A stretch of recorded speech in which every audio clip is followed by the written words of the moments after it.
He moved, make bro. me move? Oh, don't move. Just look in the corner of your eye like this. Oh, that hurts my Look in head. the corner like this.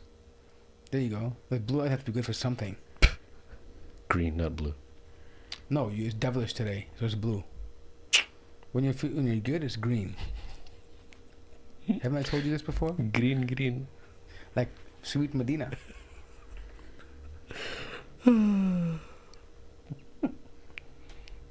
I miss the Azam days, bro.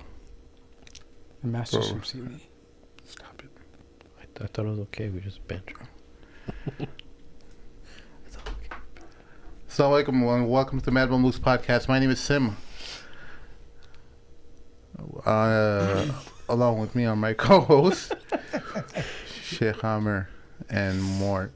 The one who always makes Sim feel uncomfortable before we start our episodes. Sorry, Sim. I love you, bro. That's even more uncomfortable. He gives me the eye the way my dad That's used to give even me the more eyes, awkward, bro. bro. You should just never even mention it. This is my death glare that I give to these guys Yeah. before the show starts. No, They like to that's- activate the blood pressure. No, that's more of a Beepy. that's more of a pleasant one. Usually, it's more like The hand gestures too Yeah, are I real think nice. Do it again.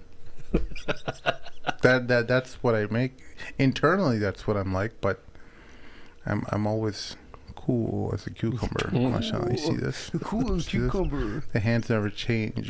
They never shake. Diamond hands. Welcome to the show, everyone. Help us out on patreon.com/the Lukes. Alternatively, you can also help us out through PayPal. The madmanlukes@gmail.com is our PayPal. We are... make sure you click on the old like button and subscribe I will. if you haven't done it already. Sheikh, you've done it, mashallah. Make sure you comment in the comment section below and let us know how what you think about Sheikh Amr and what his level make this of about aptitude is. Don't make this about me. Shababis, welcome to the show. It's been a week, right? Yeah. We have a wonderful show for you guys this evening. Well, let's go ahead and start things off. Sheikh, are you abreast of the latest happenings in Canada? Yes, I'm very abreast, and my breast is full of sorrow. It's let me backtrack by saying that we would be naive, and I was telling you guys before the show, we would be naive 5 or 6 years ago, and we were, when we were trying to tell people, and not just us, many people were saying, hey, look, get on this whole agenda, this LGBTQ agenda. It's not just going to start with people wanting to exercise their amendment, their rights, and trying to, everyone has the right to love, so they want to marry the same gender. It wasn't going to end there. That was just the beginning of the beginning. And we always understood, and the majority of the world did, they just didn't want to say anything, that these people were going to come guns blazing, completely like bullies. And that's what we see, even in education and in systems of education, of how instructors and teachers are conducting themselves with their students. It started in college, very, very radical extremists like. I know people that went to UIC and graduated a few years ago. And when this whole LGBTQ thing started, the agenda got hot. Students were standing outside of classrooms of their teachers who happened to be from the LGBTQ community and passing out flyers, raising their awareness, quote unquote. Mm-hmm. And people who refused to take it, they would be like, what's wrong with you? Are you hateful? Or, are you a bigot? And that kind of, right when I heard that stuff, I was like, yeah, it's on now. And this is exactly what it led to. And now we have teachers. And that's just a Canadian incident that's been recorded. There's probably many incidences where a teacher uses their authority, if you want to talk about abuse of authority, to a student that doesn't want to engage and doesn't want to partake in any of the celebrations, which they should have a right to if you're very welcoming. And they go off on this child, and the child may have their own feelings and their own ideas, but when it's your teacher, it's very, very different. right? Because you're afraid of your grade, you're afraid of reputation, you're afraid of, being mischievous, you're afraid of being labeled as somebody who's, a nuisance to the school and the classroom. So yes, I've watched and heard that video a few times. So let's go ahead and play it for our viewers and listeners as well. Just hopefully.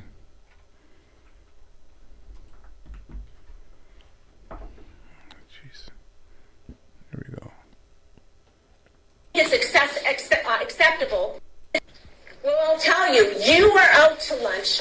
If you think it's acceptable to not show up because you think that there's some pride activities going on at school, right? Oh, that's fine. Because I'm going to show my opinion by hanging out at the mall. But meanwhile, all of those kids who are, involved in, say, the Gay Street Alliance or whatever, I don't even know if we have that anymore in our school, they're here when we did Ramadan for Lion Time, and they're showing respect in the class for your religion, right, for your beliefs. It goes two ways. If you want to be respected for who you are, if you don't want to suffer prejudice for your religion, your color of skin, your whatever, then you better give it back to people who are different from you. That's how it works. It's an exchange. And it isn't like that in all countries. As I told you, in Uganda, literally, if they think you're gay, they will execute you. If you believe that kind of thing, then you don't belong here. Or albino. Because that is not what Canada believes. We believe in freedom. We believe that people can marry whomever they want. That is in the law. And if you don't think that should be the law, you can't be Canadian. You don't belong here. And I mean it. Indeed. I really mean it. And it's not a joke, Mansour. Mansour.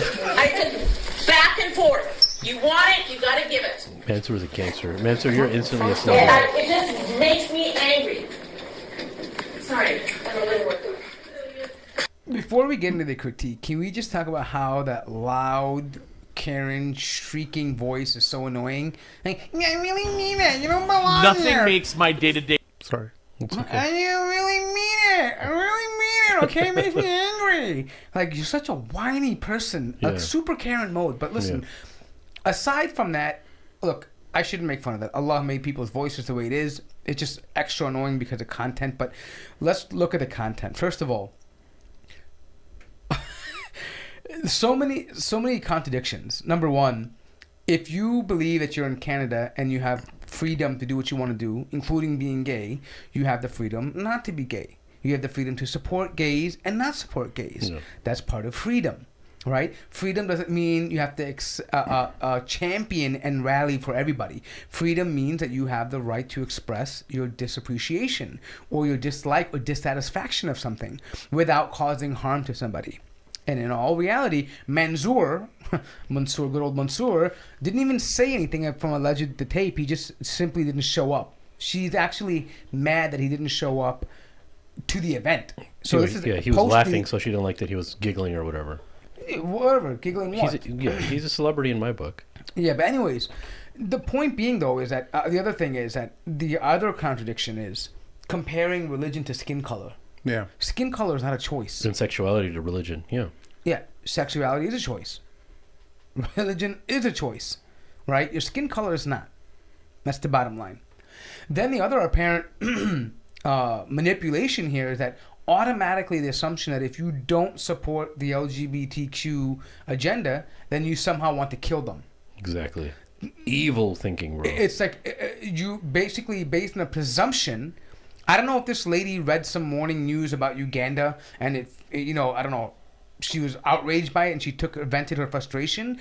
But simply because I don't choose to endorse a lifestyle doesn't mean that I want to kill them off. Yeah. Right? Republicans don't like Democrats. They don't want to kill them all. Right? Liberals don't like conservatives in Canada. They don't want to kill them because they disagree with them. Yeah. Right? It's just people have different religions. Christians don't like Muslims. Are we going to say that when they preach against the Prophet Muhammad, are we saying that they want to kill all of them, all the Muslims? We would not want to assume that. I mean That would be outlandish. Yeah, very the outlandish. same way that when someone says they respectfully opt, or even if they giggle in the case, but they don't want to partake in this issue, that does not equate to them automatically wishing or wanting harm upon somebody. The other thing as well too, and I'll just I noticed that. Sorry, there's a bunch of things here, but also Keep going, bro. nobody cares whether you support Ramadan or you don't. Like, if you want to recognize it, cool, that's your business. But we only want it recognized for the students that are Muslims, so they can have Eid and they can have exemptions made for them. But we're not asking you to partake in Ramadan. We're not asking you to celebrate Eid with us. No, if you want to, that's fine. But if someone got up and walked out of an Eid or a Ramadan iftar that we were having in the school, or didn't want to hear about Eid because their religious beliefs tells them, I don't know, that, you know, this is from the devil, whatever, walk out. It doesn't bother me. Cool, man. You have the freedom to listen to what you want to listen to, right? As long as you're not berating me and you're not insulting me, no problem, right? And I think people need to be able to delineate the differences between the two. Berating and simply withholding or not being part of something are not the same thing. They're not. It's actually very respectful to look. There's two issues here. The first thing is, as far as me not caring that another religion or another idea a person with another ideology doesn't want to attend any Ramadan party and all that. That's cool. You know, like Islamically, we don't care about that personally. We shouldn't feel hurt about that because everyone has a right to attend, like you said, whether it's a democracy or not, I don't care. I'm just saying on a human level. The second thing is the difficulty that even Muslims are falling into now is the fact that Islam was made into a cultural identity marker, right? Which took out everything that had to do with Allah and His Rasul and our Deen, sallallahu alaihi wasallam, and linked those things together and made it into an identity marker. That's where it becomes a problem, because when you make Islam a cultural identity marker, you want people to accept you, and your love of doing da'wah is based on people accepting you. If you fall into that trap, then yes, you're going to be attending LGBTQ marches, you're going to be attending all of that, and that would make sense, which is very nonsensical Islamically. Islam never asked you to make Islam into just this weird culture of just being identified as Muslim, right? It's kind of like a popularity contest, right? Competing with the LGBT community. But now what happens is this teacher not just is shunning the student away from a very good understanding. Rather, she could have talked to them nicely, right? She could have talked to the Muslims nicely.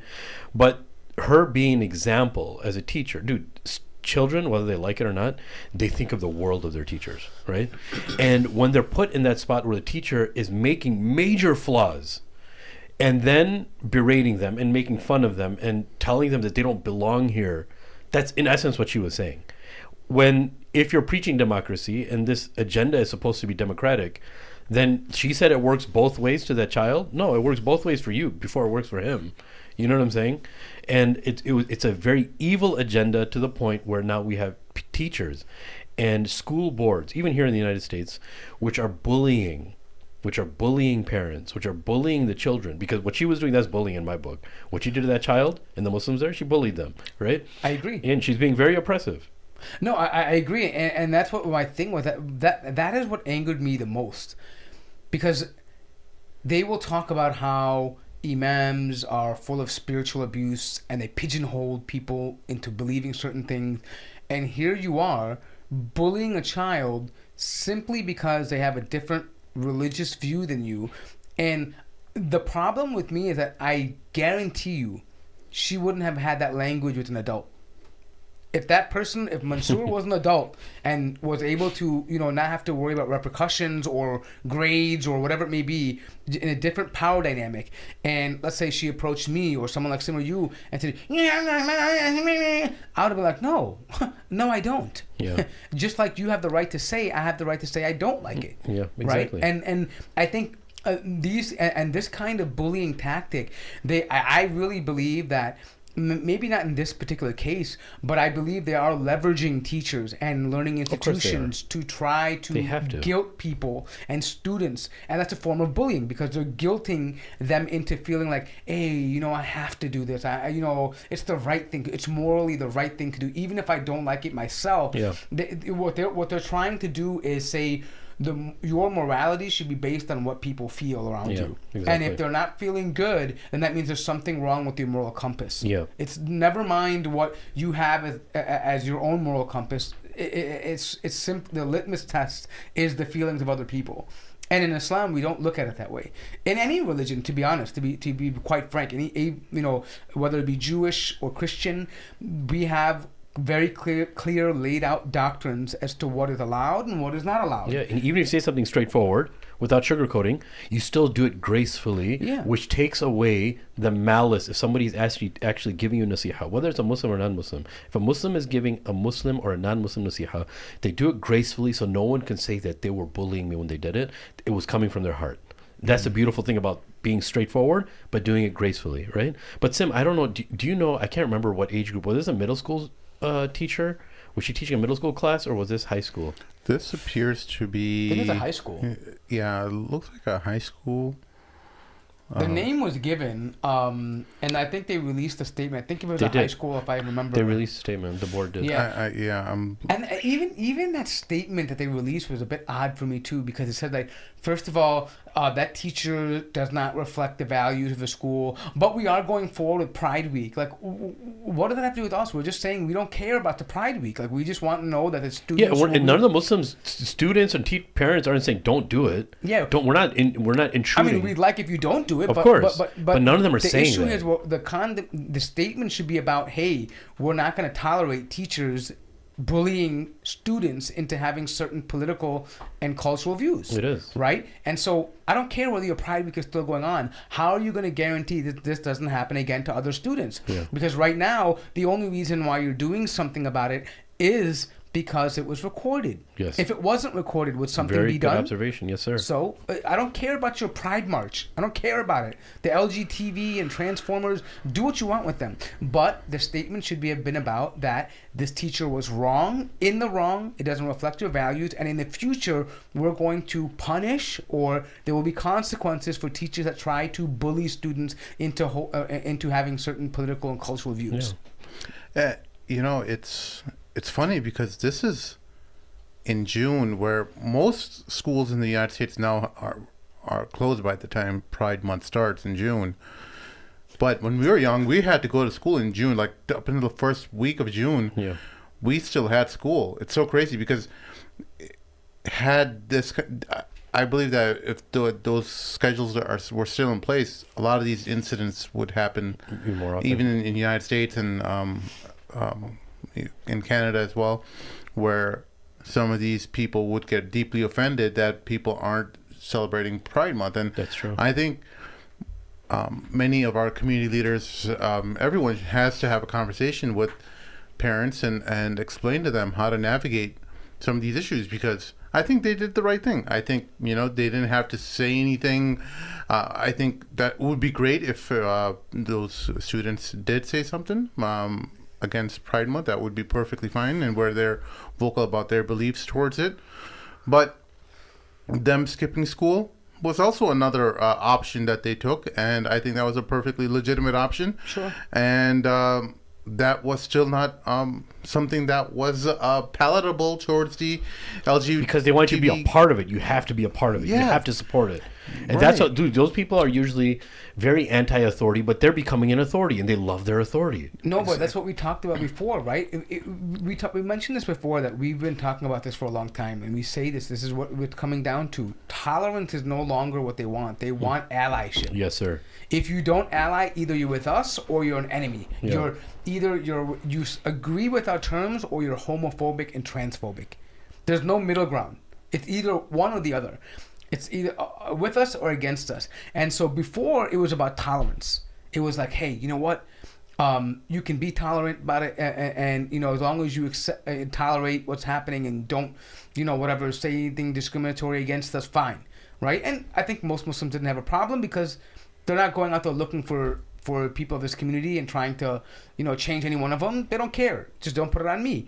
But now it's moved. This teacher was like visibly or audibly upset. You can hear the rage in the voice, right? Like it was like this is something very close to her. Like she's researching homos in Uganda, right? I mean, like she's on top of it, right? And so she's bringing in her the fact that people don't see the world the way she does. It sets her off. Like she can't tolerate that you don't say raise the gay flag. Like she wants everyone to have a bunch of little gay cookies and pins and the whole deal. And she's upset that nobody's doing that. The funny thing, Mort, is that there are other Muslim organizations who are perfectly in line with this, and these aren't like the heretical ones. These aren't like, the outwardly LGBT type supporting type organizations. Here's an example of one organization who is prominent in certain Muslim spaces. Their name is MuslimArc, Muslims Against Racism, and they issued a Instagram post earlier, embracing love in every color and rainbow as an anti-racism organization. We proudly believe in inclusivity. Happy Pride Month to all our incredible allies standing alongside the LGBTQ community. Together we celebrate diversity, unity, and unwavering power of love. So this is a notable, recognized Muslim organization that many people in the Muslim community have worked with at some point or another across the United States. And then I guess they saw some backlash and they deleted their Instagram post earlier today, but I have a question. Was there. Do they also put out messages for Christmas and Hanukkah, and do they do the same thing too for all that? I didn't see that. I skimmed through their thing. I did not see anything like that. I'm not familiar with them, and but I'm wondering if this is handled by Marguerite Aziza Hill. I think that's her name.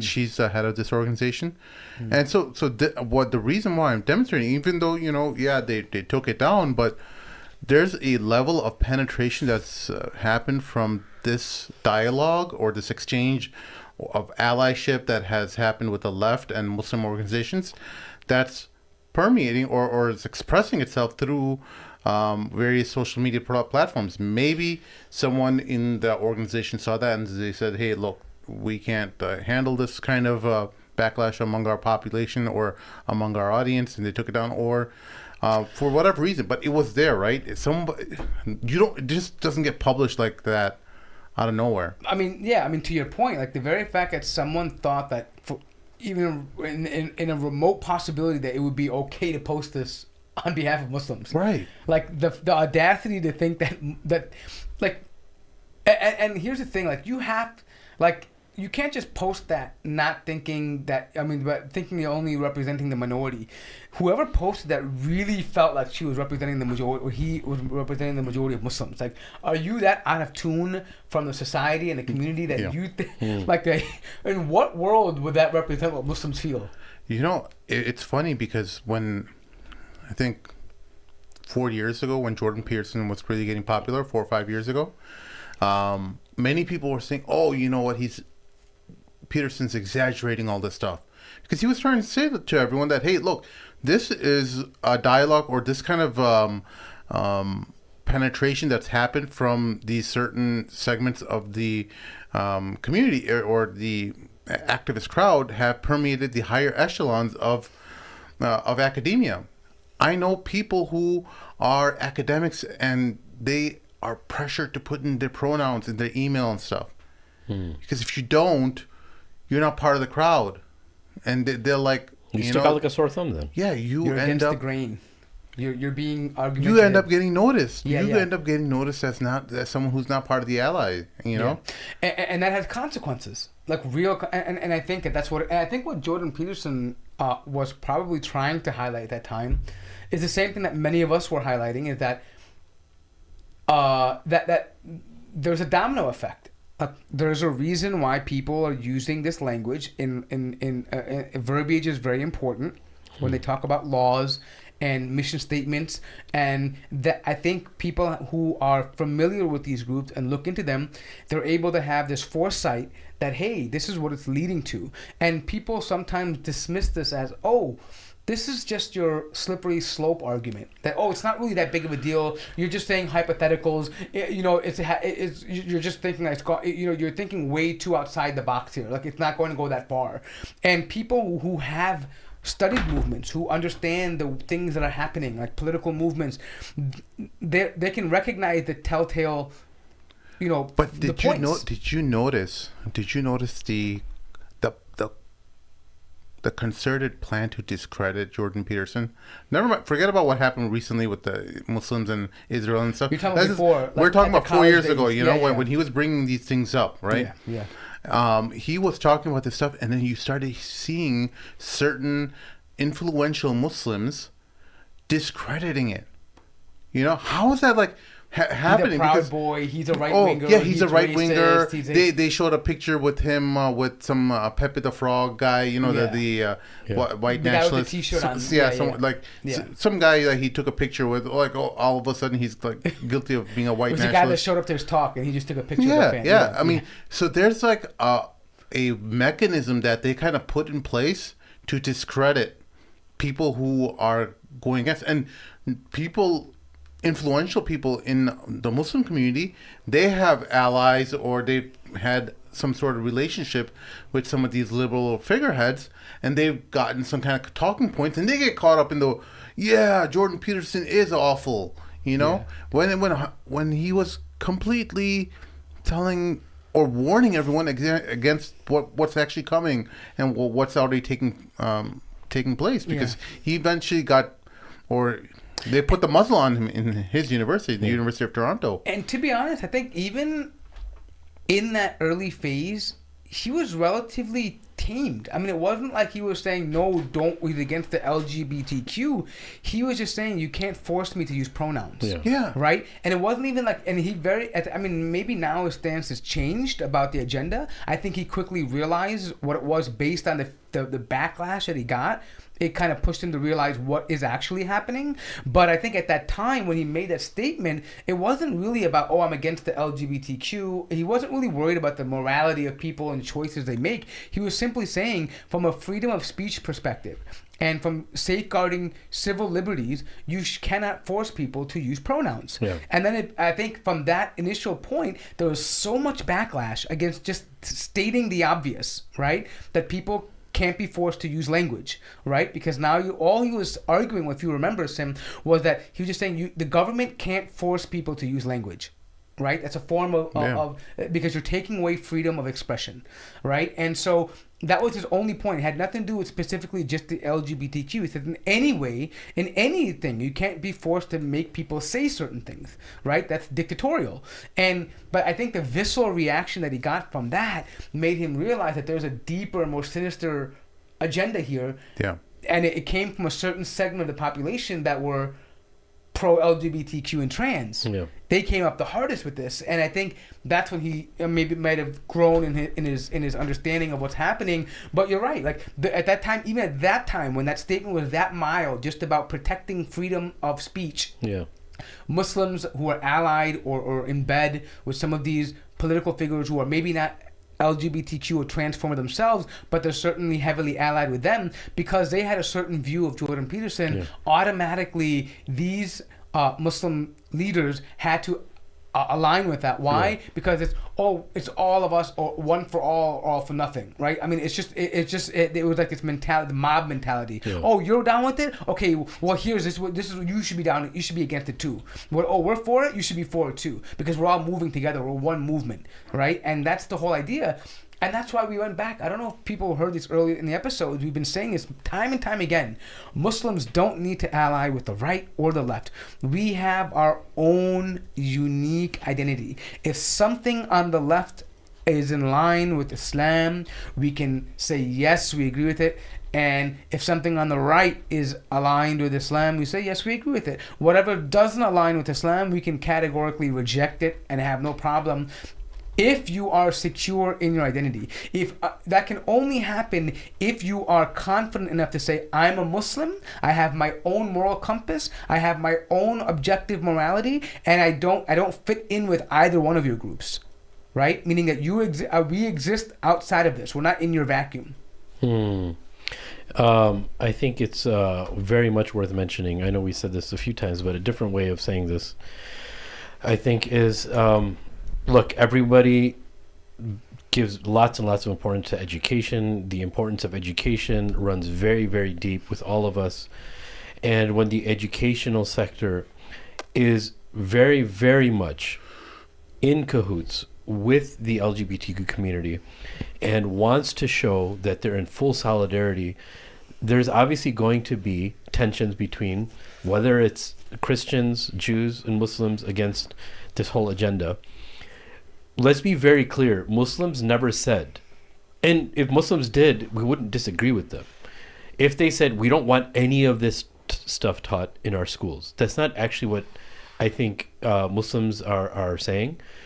But there was an uproar, obviously, in many libraries and of schools and just public libraries and places in general of having, like we saw in Detroit, having certain material available to children and all that kind of stuff. Yeah, that's understandable. Pornographic, homosexual material or pornographic material at all is not good for anybody anywhere where children are going to be or where adults are going to be. Us as Muslims, we don't care about like freedom of expression and all that. But if somebody was against that, we'd be totally okay with that, right?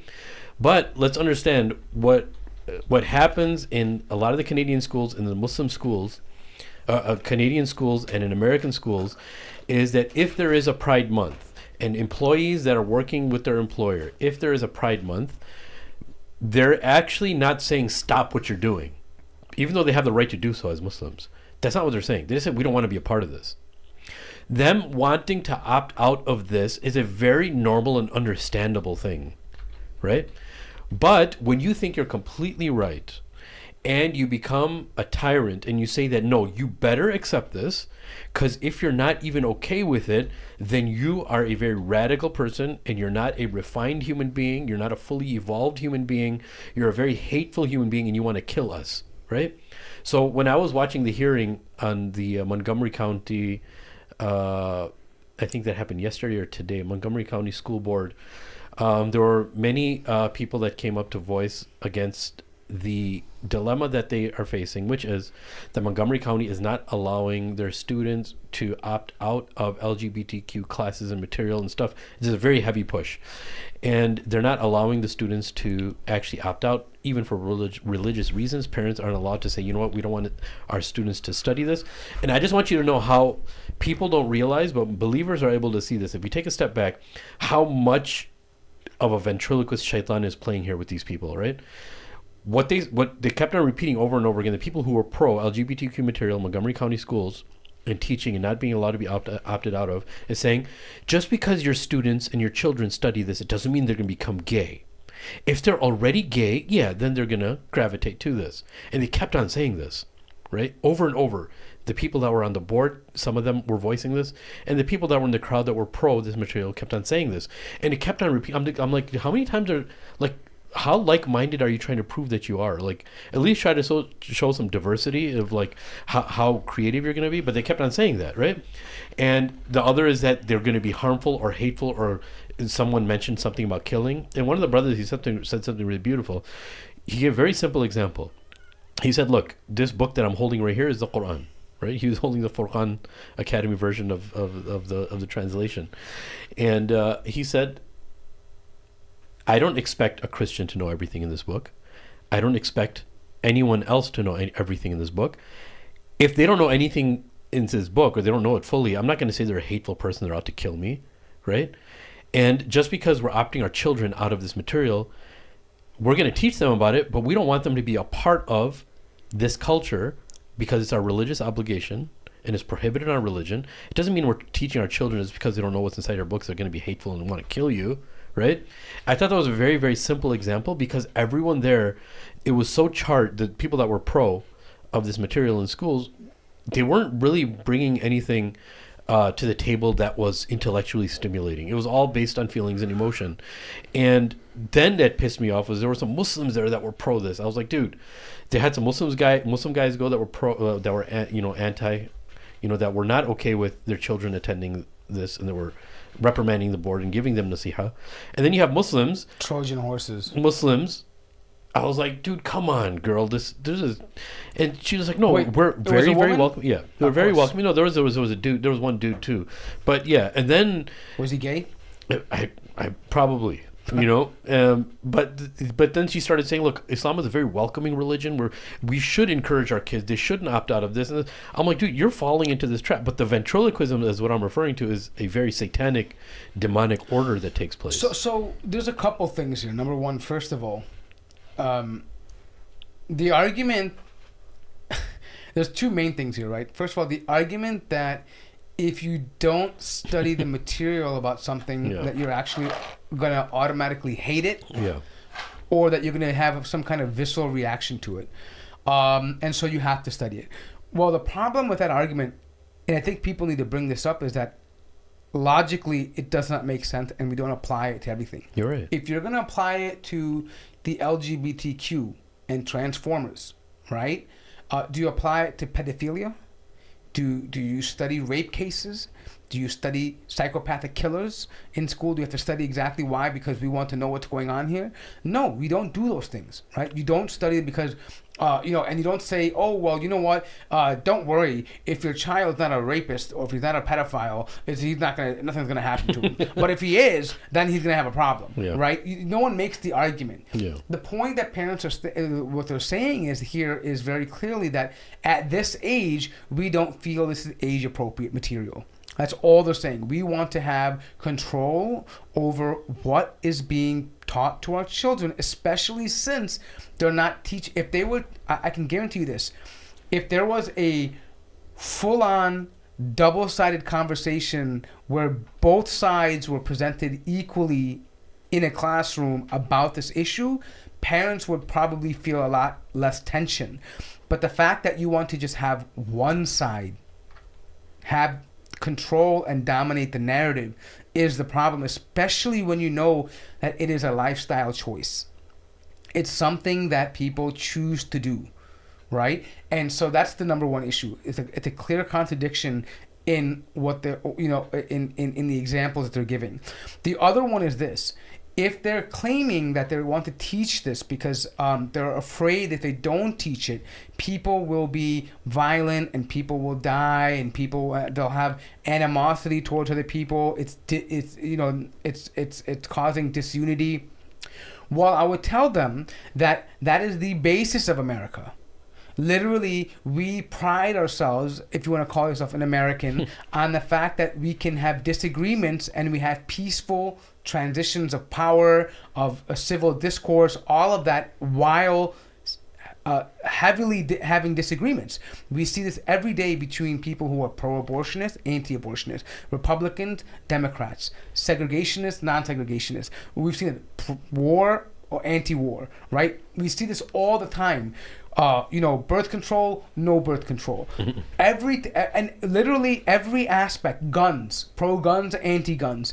Literally almost every aspect of American, society, we debate heavily, and the country is literally divided half and half on. Yeah. No one goes out and kills each other for this stuff. So the fact that you have to study this in order to not kill each other, it's actually against what the Constitution, that it was set up in generally for you could have the ability to disagree, voice your disagreement, but yet the idea that you maintain civility in that discourse. Yeah. And we've maintained that. Sheikh Amir mentioned something about Montgomery County. So he was talking about this actual event that's happening right now. I'm going to go ahead and cut over to this. Oh, look at that cute kid with the mask on. They actually had a kid, a small child come not up. an LGBTQ. This issue has unfortunately does put some, not all of course, some Muslim families on the same side of an issue as white supremacists. White supremacists, you hear that? Bigots, and however, the the folks who I've talked here today, I would not put in the same category as those folks, although, it's, again, complicated because they're falling on the same side of this particular issue. Hi, my name is Can Siraj. you pause? So what she tried to do is sneakily make a correlation between white supremacists and people who are anti the freak agenda, right? So, for example, I mean, and just to show this. So, by the way, this is the Maryland City Council, a member of the Democratic Party. Right. So look at the, and by the way, this is intentional. This is not something that she just slip of the tongue. Did she say she's clarifying they're not like white supremacists? No, she said yes, but she did it in a way. It's like saying, hey, I'm not saying anyone here, but the guy with the beard here most likely is probably a spiritual abuser. Right, I'm not saying that all but it's insinuating something while negating something, right? So she's insinuating that, hey, white supremacists also don't like the gay people, and it's surprise, the Muslims don't like them. But I'm not saying they're the same people, but surprise. So what she's trying to say is that people who are bigoted have this in common. So it's bigotry to be against them. But the problem though here is this: if you want to hold standard to the same logical argument, you know what? Some of the I would give an argument, right? Like you can make an argument like this, okay? The white supremacists, some of them don't like abortion, right? And guess what? A lot of black people don't like abortions either. So isn't it really odd that these people who don't like abortions are, I'm not saying they're blacks or white supremacists, but they both don't like abortion. So they're trying to make a correlation saying, oh, they're both bigoted. Like black supremacists and white supremacists don't like abortion. Right? You see what I'm trying to say? But she's not implying it directly with saying that she's trying to put suggestive language, right? That she can't come out and say these kind of Muslims are like white supremacists, but what she's doing is she's instilling that seed in your head in a form of rhetorical argumentation. Yeah. Right? And the other thing that the one thing that she worked, again, very demonic, the way she said, some Muslims, not all, right? So what ends up happening is that Muslims get even more devout, practicing Muslims, get more cornered now by their own people, and they have their token pro-LGBTQ people that are Muslims, and then the scope narrows more and more, and this is textbook historically how people wage bullying and war against a small group of people when they have their own against them. So I think that's what they hope would happen, but I think for the most part, most of these pro-transformer Muslims, they're oddballs in the community. Like nobody cares for them, right? Yeah. As the article demonstrates, over here in so another Muslim child, Yasmin Al-Khoshari, also a recent graduate, said, "Freedom of religion is a fundamental human right that protects the conscience of all people. It allows us to think, express, and act upon what we deeply believe. But around the world and in the United States, the freedom is eroding." MashaAllah, look at this kid. Sister and Yasmin. you know what's really crazy? You're familiar with Asra Nomani, right? Yeah, that was a liberal. Yeah. But even this woman who wants women and men to pray in the same spaces, this crazy. She's even siding with the fact that they don't want to have, this material taught to children. Like she went to the protest. She was saying, "Yeah, look at these people shutting down the LGBTQ." Like she's on board with parents having the right over what material the children are being taught. And that should show you that, like, even in the Muslim community, even among very liberal people who we consider to be freaks on their own, are still saying, hey, these people have a point, right? And that shows you how generally among Muslims, even the most liberal versions of them, right, they generally have the same concern that we don't want this agenda being taught because it's fundamentally about not just the LGBT, because think beyond this, okay? Fundamentally, it's not just about the transformers. If they can force you to learn about something in school, this is a precedence for that. What about tomorrow if they force to teach you, let's say when it comes to religious studies or world history, that Muslims were barbarians and the Quran is something, it's written by man and these were warlords and they have to teach this. You can't question it. They're going to learn this stuff. Right? Because it doesn't. If you set a precedence now, right? Very What true. other things do you set precedences for? Yeah. Right? We know we're going to forcefully teach the fact that God doesn't exist. And your child is going to have to listen to all of that. Yeah, I agree. You know, this all has lent itself to an opportunity like the children here who spoke at Montgomery County Public School hearings. One of the child, Yasmin, another Saad. These children are doing what all of us should be doing. They're leading the way. Yeah. And I think one of the recent articles that was recently published on a monthly conservative publication called The American Conservative calls Islam the last badass religion. And I thought that was a great headline. And because it's a fantastic way to express what many conservatives are actually feeling right now, because the church isn't really helping them out, because the church is actually going more towards the left, and it's introducing homosexual priests and trans priests and all that. And American Christians are now looking towards Islam and say, hey, how are you? Yes, because they don't have any backbone. They've interpreted, they've made their text so loose and up to interpretation that anything essentially goes. And it's basically biblical studies have become under the guise, or they've fallen under the postmodernist view. For those who don't understand what postmodernism is a type of philosophy that emerged maybe primarily about 20 or so years ago. But nowadays, it's an old philosophy that's been going on for a while, but it essentially says your truth is your truth, and nobody else can say that your truth is wrong, because your truth is what is true. So in effect, if you look at the biblical reading through that lens, through the postmodernist lens, when you're looking at truth and what the message or the teachings of Jesus is, under a way where you are interpreting it in a nonsensical way, a way that doesn't correspond to any of the previous teachings or any of the biblical scholars, doesn't follow any of their traditions, then it's effectively fallen under postmodernism, because you've completely broken off the chain of tradition that's come off. So I think, to be fair, this is a problem that is unique to reformist Jews, Reform Judaism, and Protestantism. But it's affecting Islam too. There are Muslim academics, such as the people who were going against the differences in narrative letter, who were trying to say that, the scholars of Islam today, they're not inheritors of anything. Right. There's no tradition in Islam. You can interpret Islam the way you want. That's what the statement was saying. I wish we had talked about that a little bit more. The psychological or the philosophical view that some of these leftist people have. But again, that's a super minority among Muslims. When I say among Reformed Judaism and Protestantism, the reason why I say this is something that's biting them in the rear end now, because theologically this is embedded, and I'll explain.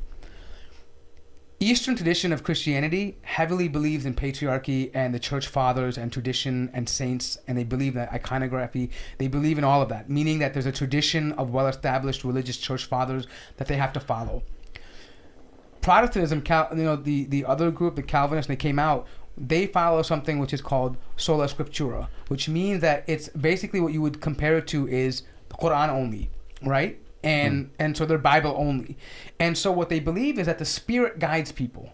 The Holy Spirit. So when you hear the evangelicals say, the Lord put the Spirit put it on me that this is what's going to happen, or this is what I should be doing. God guided me. The Spirit talked to me. The Holy Spirit was talking to me today and told me to do this, right?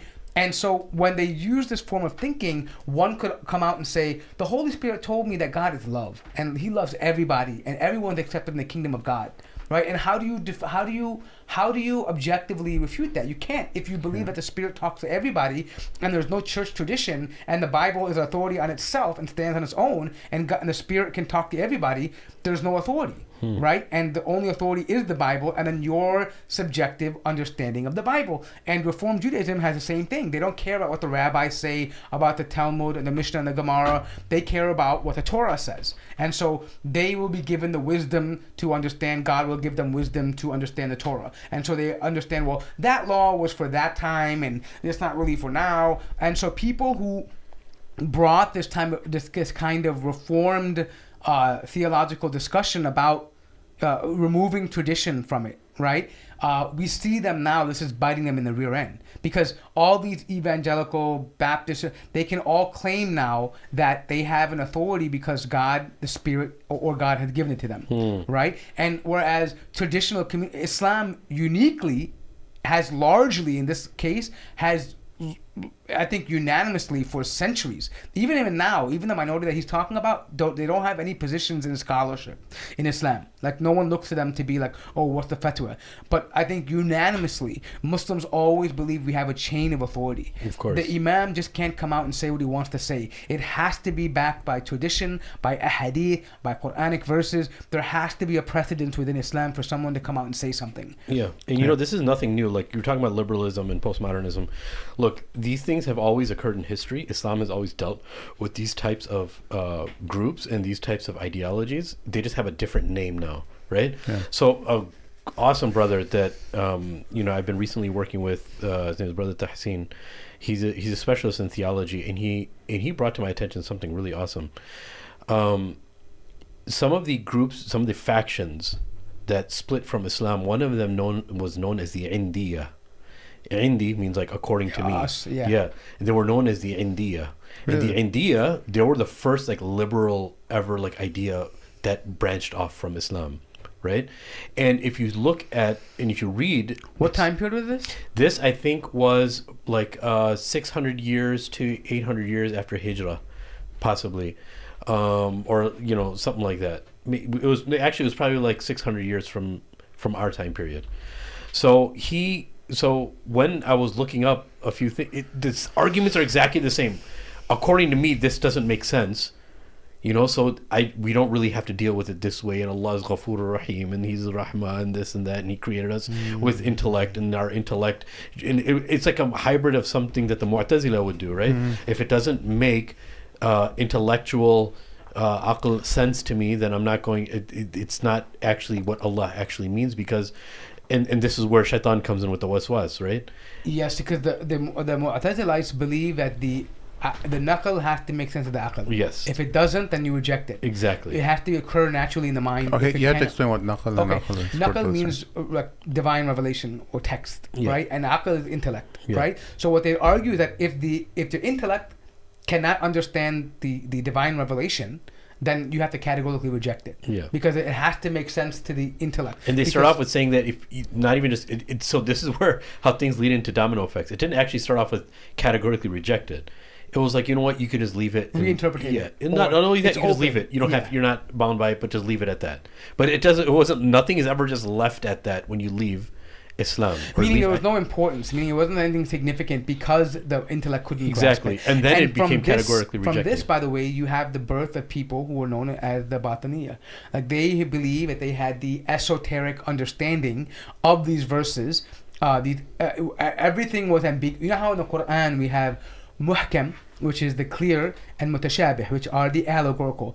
But for them, everything was metaphorical. So and only a select few of people who were elevated in their understanding had the ability to interpretate these verses and be able to tell you what the true message is. Yeah. And so in that, this is the same thing. What it's saying is that when we see today, we just mentioned earlier, that when people then take the authority upon themselves to say, this is what Allah intended to say, this is what we should be doing, this is how we do it, they are effectively saying that there's no need for divine messengership, meaning that the Prophet there's no purpose in the Sunnah, there's no purpose in tradition, all the things the Sahaba did, it means nothing to them. The hundreds of years of scholarship means nothing. Because all of that is just interpretation. In order to believe what they believe, you'd have to believe the Prophet was just making up interpretation as he went on to what he saw fit. It wasn't as the Quran says that whatever he speaks is not from his desire, but it is an inspiration to him. Right? Revealed, So, but they effectively they didn't realize it, but eventually they come out. What's interesting is eventually they come out saying this, that the Prophet was just simply a delivery boy, and that whatever he says about the Quran it doesn't really matter because the Quran is itself. This eventually later on developed to the ideas of the Quraniyun, the Hadith rejectors. They said, no, all we need is the Quran. We don't need anything else. The Prophet simply doesn't have an authority over anything. Whatever the Prophet said, it had to come from the Quran, or he can't speak about it. Yeah, and I'm glad you're mentioning all this. Look, all of these things happened in the past, and they're always going to repeat themselves. They just have a different name and a different guise. But right? what I wanted to say was, look where they ended up. Today, who are they? Today, either the deviant Rawafid, right? They're Ismailis, right?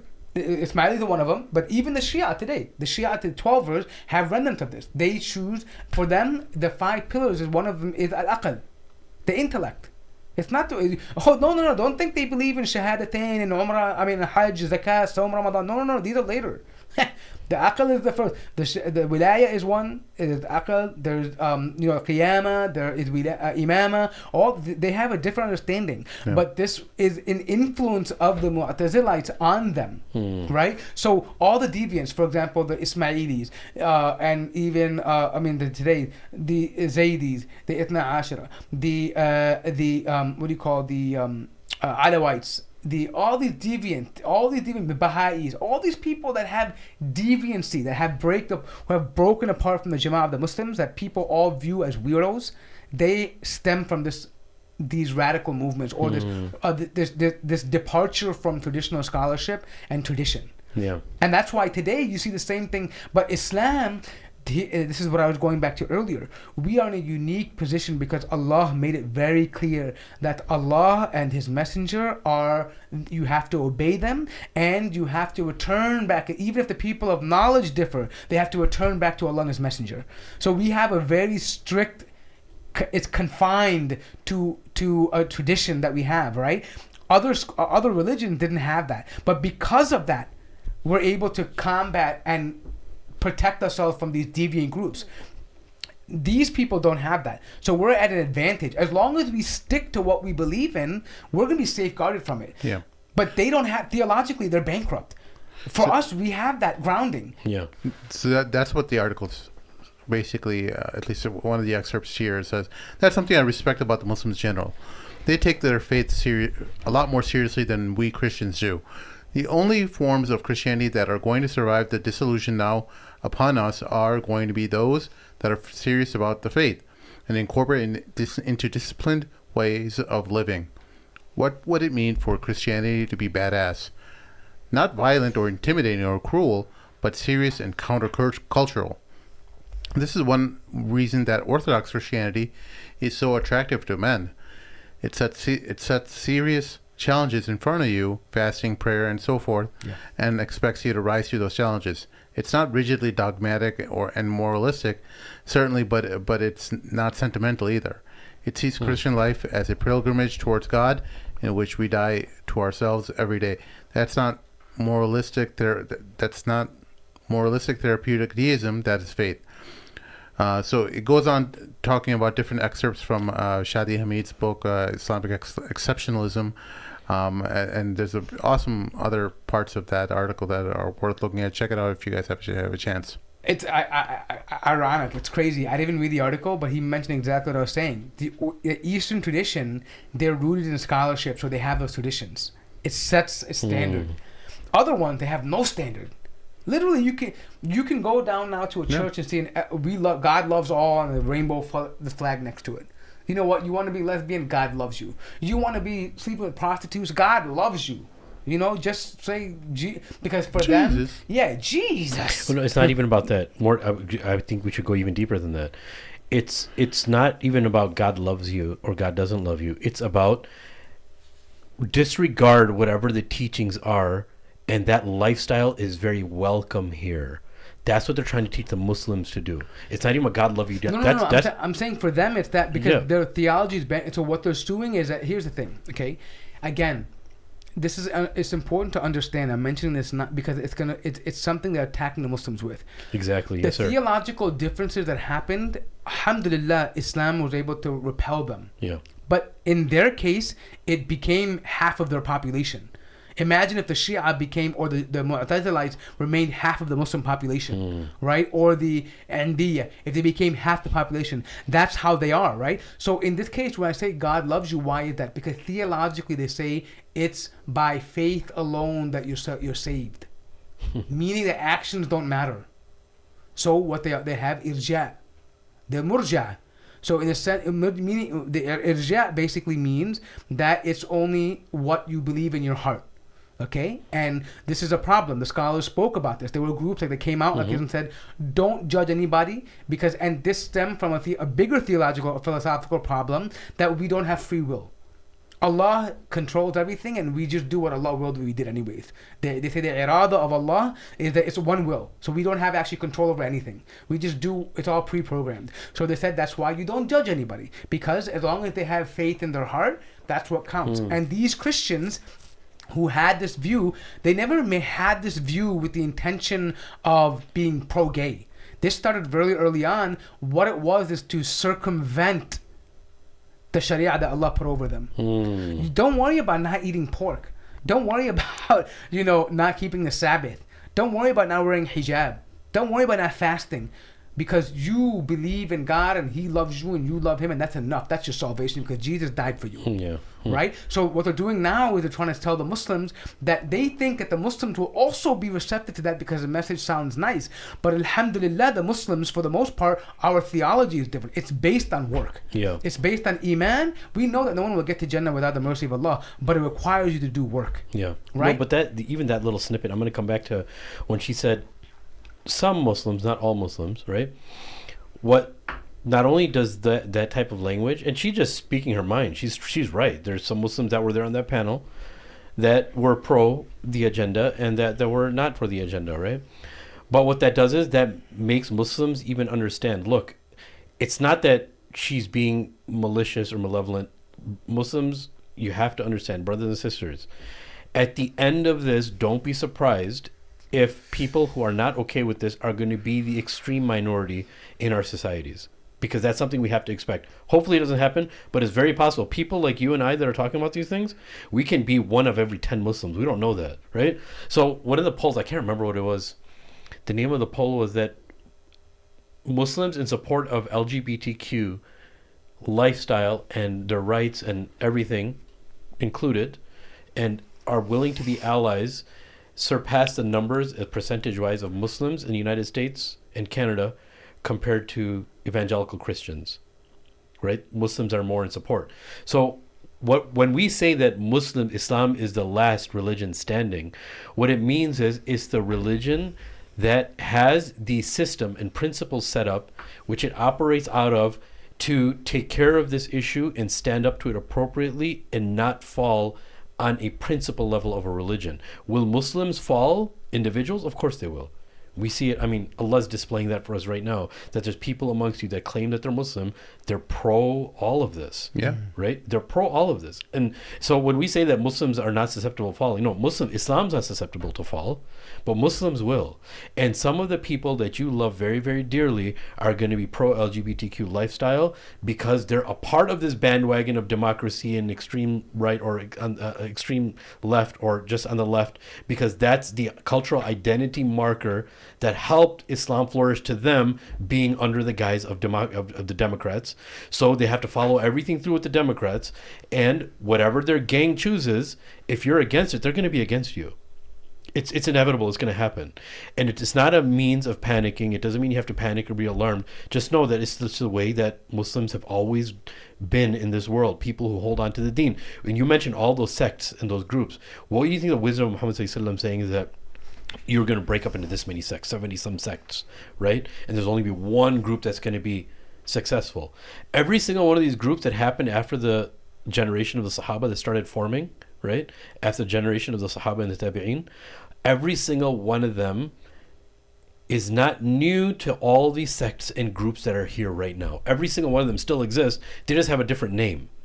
And Islam successfully dealt with them and showed us how to deal with them. Allah showed us in history that these people are going to keep coming back because it's satanic, but they're just going to have a different guise. And how these people dealt with them, the original generation, this is how you have to deal with them. You stand up strong. Look, Imam Ahmad bin Hanbal was, I think Sheikh Safi Khan was the one who named it The Last Man Standing or something in his 4-part series that he did like 15 years ago about Imam Ahmad bin Hanbal being the Imam of Ahl Sunnah. And the Safi Khan? Dr. Safi Khan, yeah, okay. from College Park, Maryland, right? And it was a beautiful 4-part series. The last time I heard it was probably like almost 12 years ago, but it still is a beautiful, in the very historically accurate. And that did happen to Ahmad bin Hanbal when he was in jail. And people were telling him, dude, just say the Quran was created and all this is going to be finished. So imagine him being one of the last scholars. And other scholars in secrecy supported him, but they didn't want to say it outwardly because they were afraid of the ramifications and everything. And I understand, it's very intimidating, right? But that's what we signed up for as Muslims. So Ahmad bin Hanbal, he looks out the window of his jail to the people that are visiting him in jail. He said, you see all these people that are just walking the streets, minding their own business? If I fall, not saying that I'm Ahmad bin Hanbal, I'm great. If there's nobody else that falls, every single one of them is going to believe the Quran is created. Right? So there has to be a stand. Muslims have always made a stand. And if you think you don't have the guts to, rest assured, there's always going to be a group from the Muslims that are going to stand up. If you think that is too difficult for you, so be it, bro. You know what I'm saying? We forgive you. But there's always inshallah, I'm a part of those people too. But whatever happens when Muslims start collapsing, because it's happening now, Muslims are succumbing to this, and this is a new fitna. I firmly believe this is one of them, because you have corporations that are backing all of this. If it makes money, it makes sense to them. And the government is very much bound by these corporations because it's what brings in popularity, revenue, strength, and power, and everything, and candidacy, and everything. All of our politics are based off of what the corporations have in store, right? And rest assured that this is going to grow and it's not going to end here.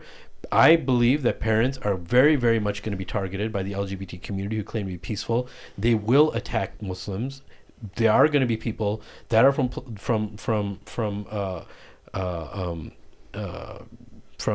on a governmental level that are just going to turn an eye to certain types of hate crimes that happen to Muslims or other people alike that are against this agenda. But know for sure that there's always going to be a group of Muslims standing against any type of tyrannical behavior or any ideology that occurs.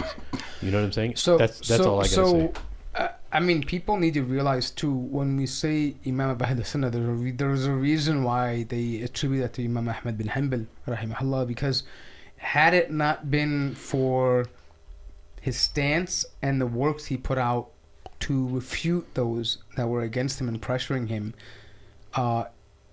it could be said that the Muslim Ummah would have been Mu'tazila for the large. Until Allah decided to remove it. I mean, he was the last man standing between the Ummah and that. And other scholars were knew he was correct, but were intimidated and could not say anything. But tell them why they were. How far did this penetrate? Yeah, I mean, how far did the Mu'tazila idea penetrate? It went all the way to the scholars. I mean, not only scholars, the Khalifa was Mu'tazili. Yeah. I mean, he became. Well, I mean, in his court, he would bring people to say, if you don't, then he would punish you. Exactly. Openly punish you. Yes. And I think the to understand the atmosphere here though, is that two things to draw from this. Don't underestimate what one person can do. The stand of one person can be equal to 1 million in the sight of Allah subhanahu wa ta'ala if Allah wills. You're right.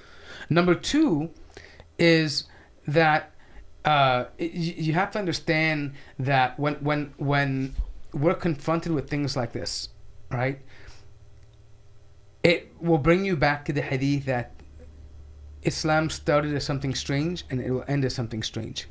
We don't know. We might be those people that are in that last generation that are the strangers. Yeah, and you have to be okay with that, because part of believing in what we believe in is the yaqeen and the certainty that Allah is giving us something better. He's given us something better and He will give us something better in the next life. You may not get everything you want in this life. It may be difficult. You may lose your job. You may lose the comfort. You may make less money.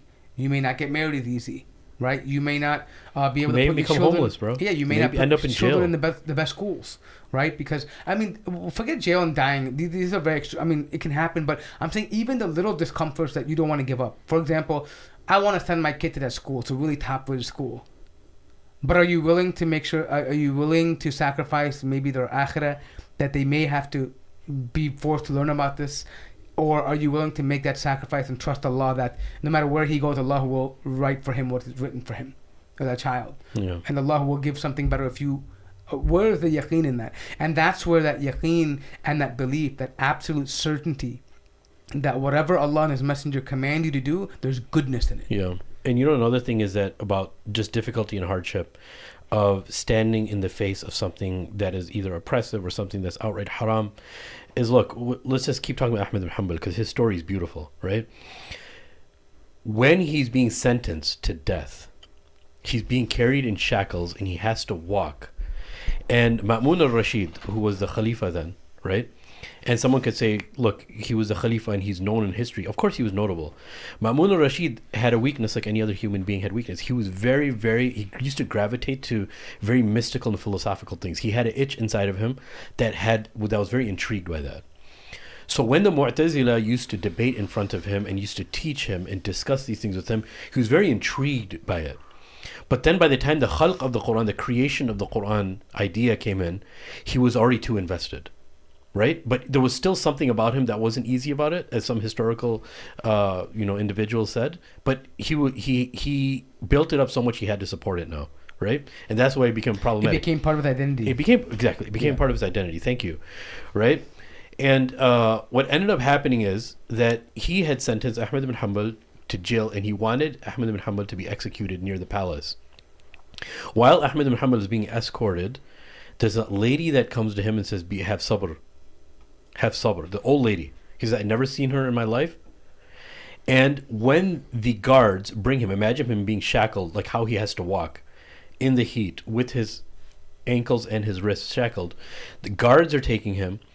And as he's approaching the palace, he hears a huge uproar of crying of women and screaming of men. And then the news comes to him, like everyone's like, what's happening? The guards are trying to keep their composure. They find out that Ma'mun al-Rashid died. Right? Now, there's something very beautiful that can be taken from this as far as hardship. Ahmed ibn Hanbal passed the test. And Allah subhanahu wa ta'ala removed the obstacle. And Allah's going to test, Ma'mun al-Rashid, or ask Ma'mun al-Rashid of what his life was, and we don't have to worry about that because that's between him and Allah, right? And some people are influenced by those people around him, and Allah obviously has more rahmah than 70 times more rahmah than any mother would, at least, right? Or even more, obviously.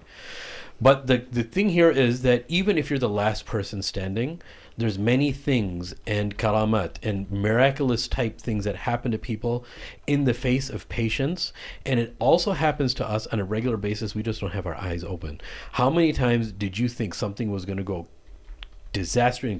like a disaster and catastrophically wrong, but something happens that just changes the course a little bit? Does that just happen like by coincidence? No, that's Allah subhanahu wa ta'ala protecting you because you passed the test, or even if you didn't pass the test, Allah's still gonna change things for you. And even if it doesn't change, the life of the believer is preparation for the next, right?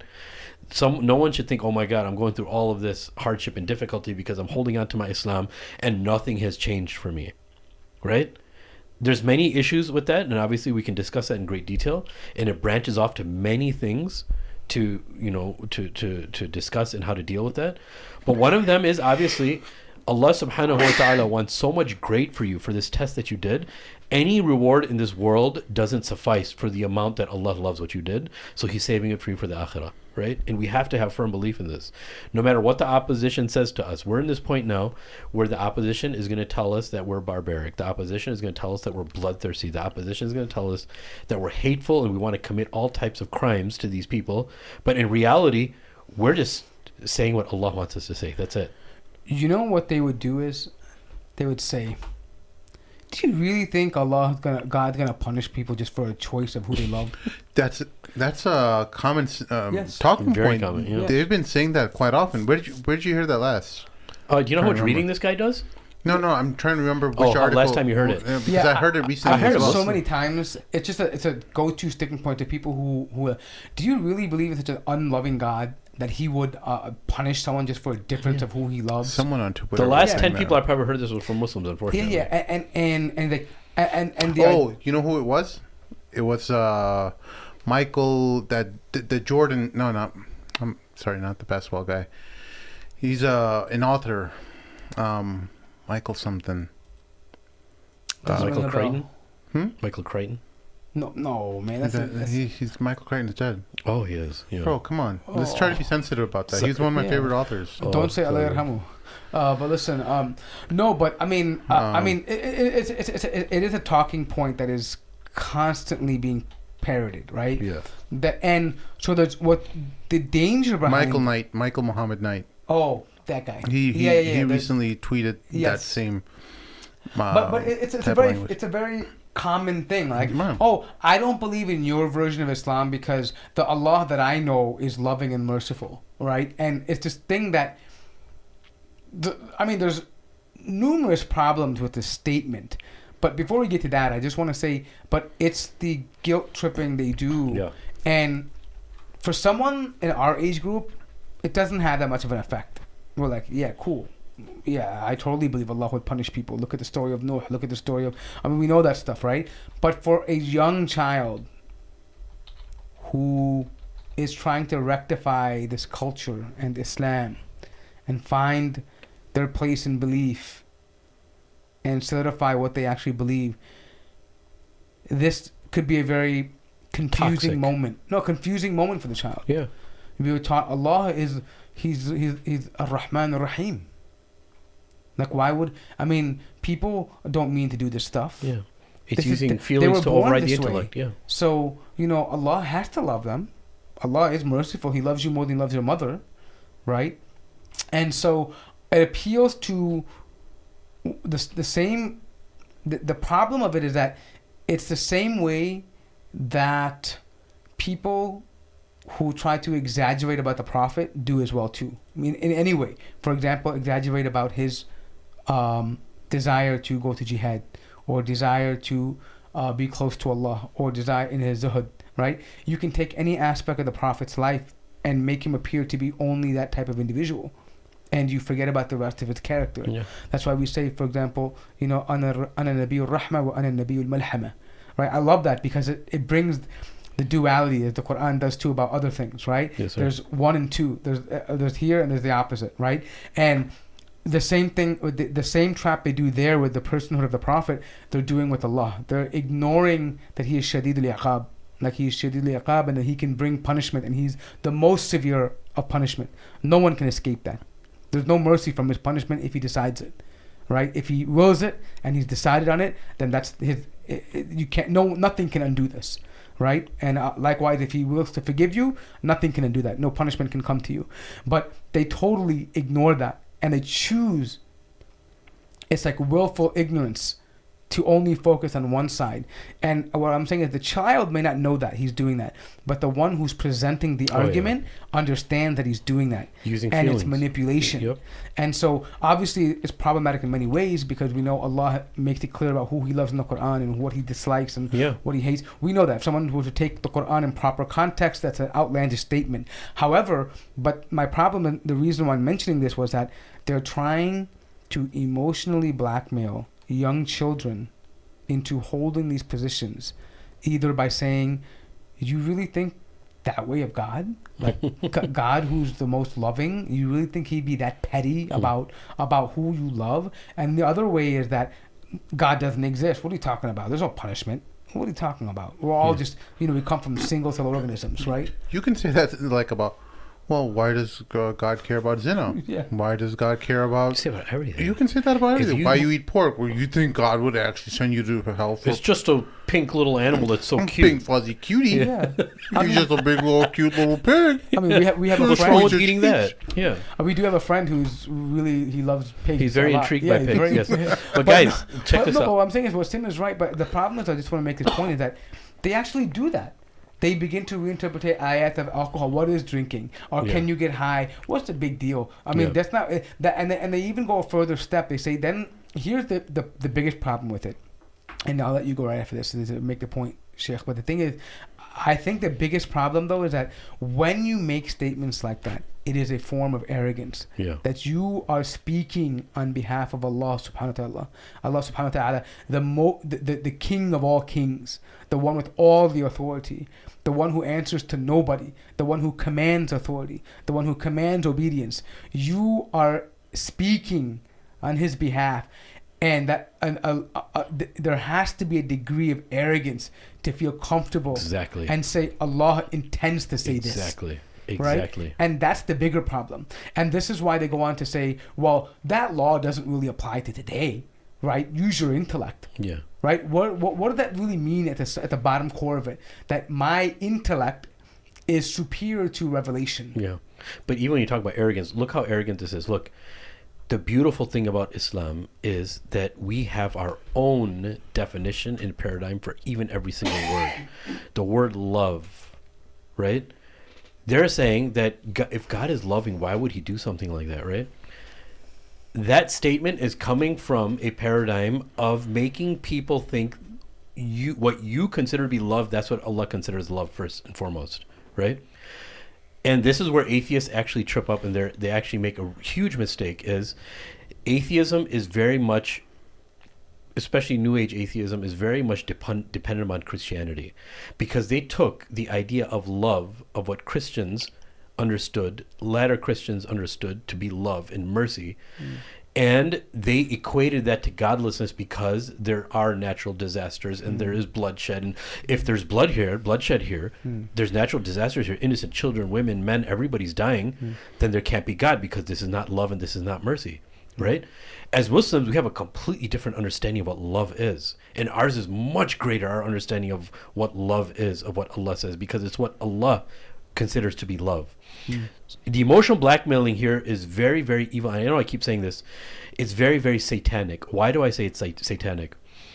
When Iblis deceived from the beginning Adam alayhi salam, he never said to him outright, don't go to the tree. He just said, no, that's only if you want to be angels. You don't want to be angels, right? And Adam alayhi salam didn't actually understand and know the idea of deception then. He thought everything he heard was going to be truthful from anybody, especially if they're in Jannah, right? He didn't expect that deception to occur. So what ends up happening is that if you tell people and you play with their emotions a little bit, and this is exactly what shaitan does, right? Is God really, isn't your God loving? I mean, you think that... So these people are literally uttering what shaitan has whispered into their ears. That's why we say, A'udhu billahi min shaitan. I mean, it's a very profound statement. Even it's in the Quran, right? That وَإِذَا قَرَأْتَ الْقُرْآنَ فَاسْتَعِذْ بِاللَّهِ مِنَ الشَّيْطَانِ. Whenever you read the Quran, read A'udhu billahi min shaitan al-rajim. Why is that important? How many people do you know that took the verses of the Quran and misconstrued it and it became very satanic?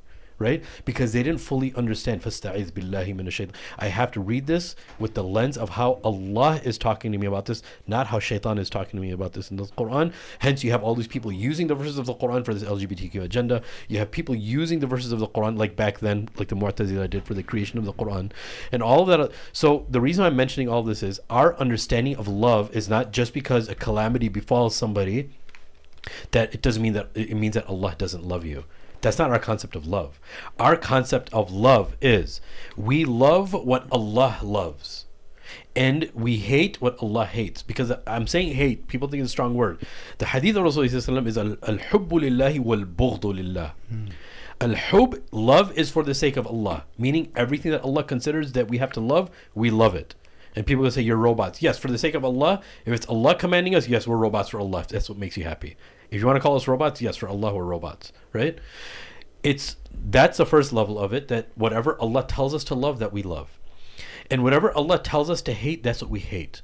Eventually what happens to the believer is, because Allah created us and He knows us, if we end up following that in every facet of our life, not just one, then what Allah actually ends up loving, you actually end up loving, which is the hadith of Rasulullah is what? That, oh Allah, become my right side, become my left side, become my front, become my back, right? Become everything for me, right? Meaning that every judgment you're going to make is going to be in accordance with Allah and His Rasul, right? It's a dua, and you can anyone can read that dua. And this is submission.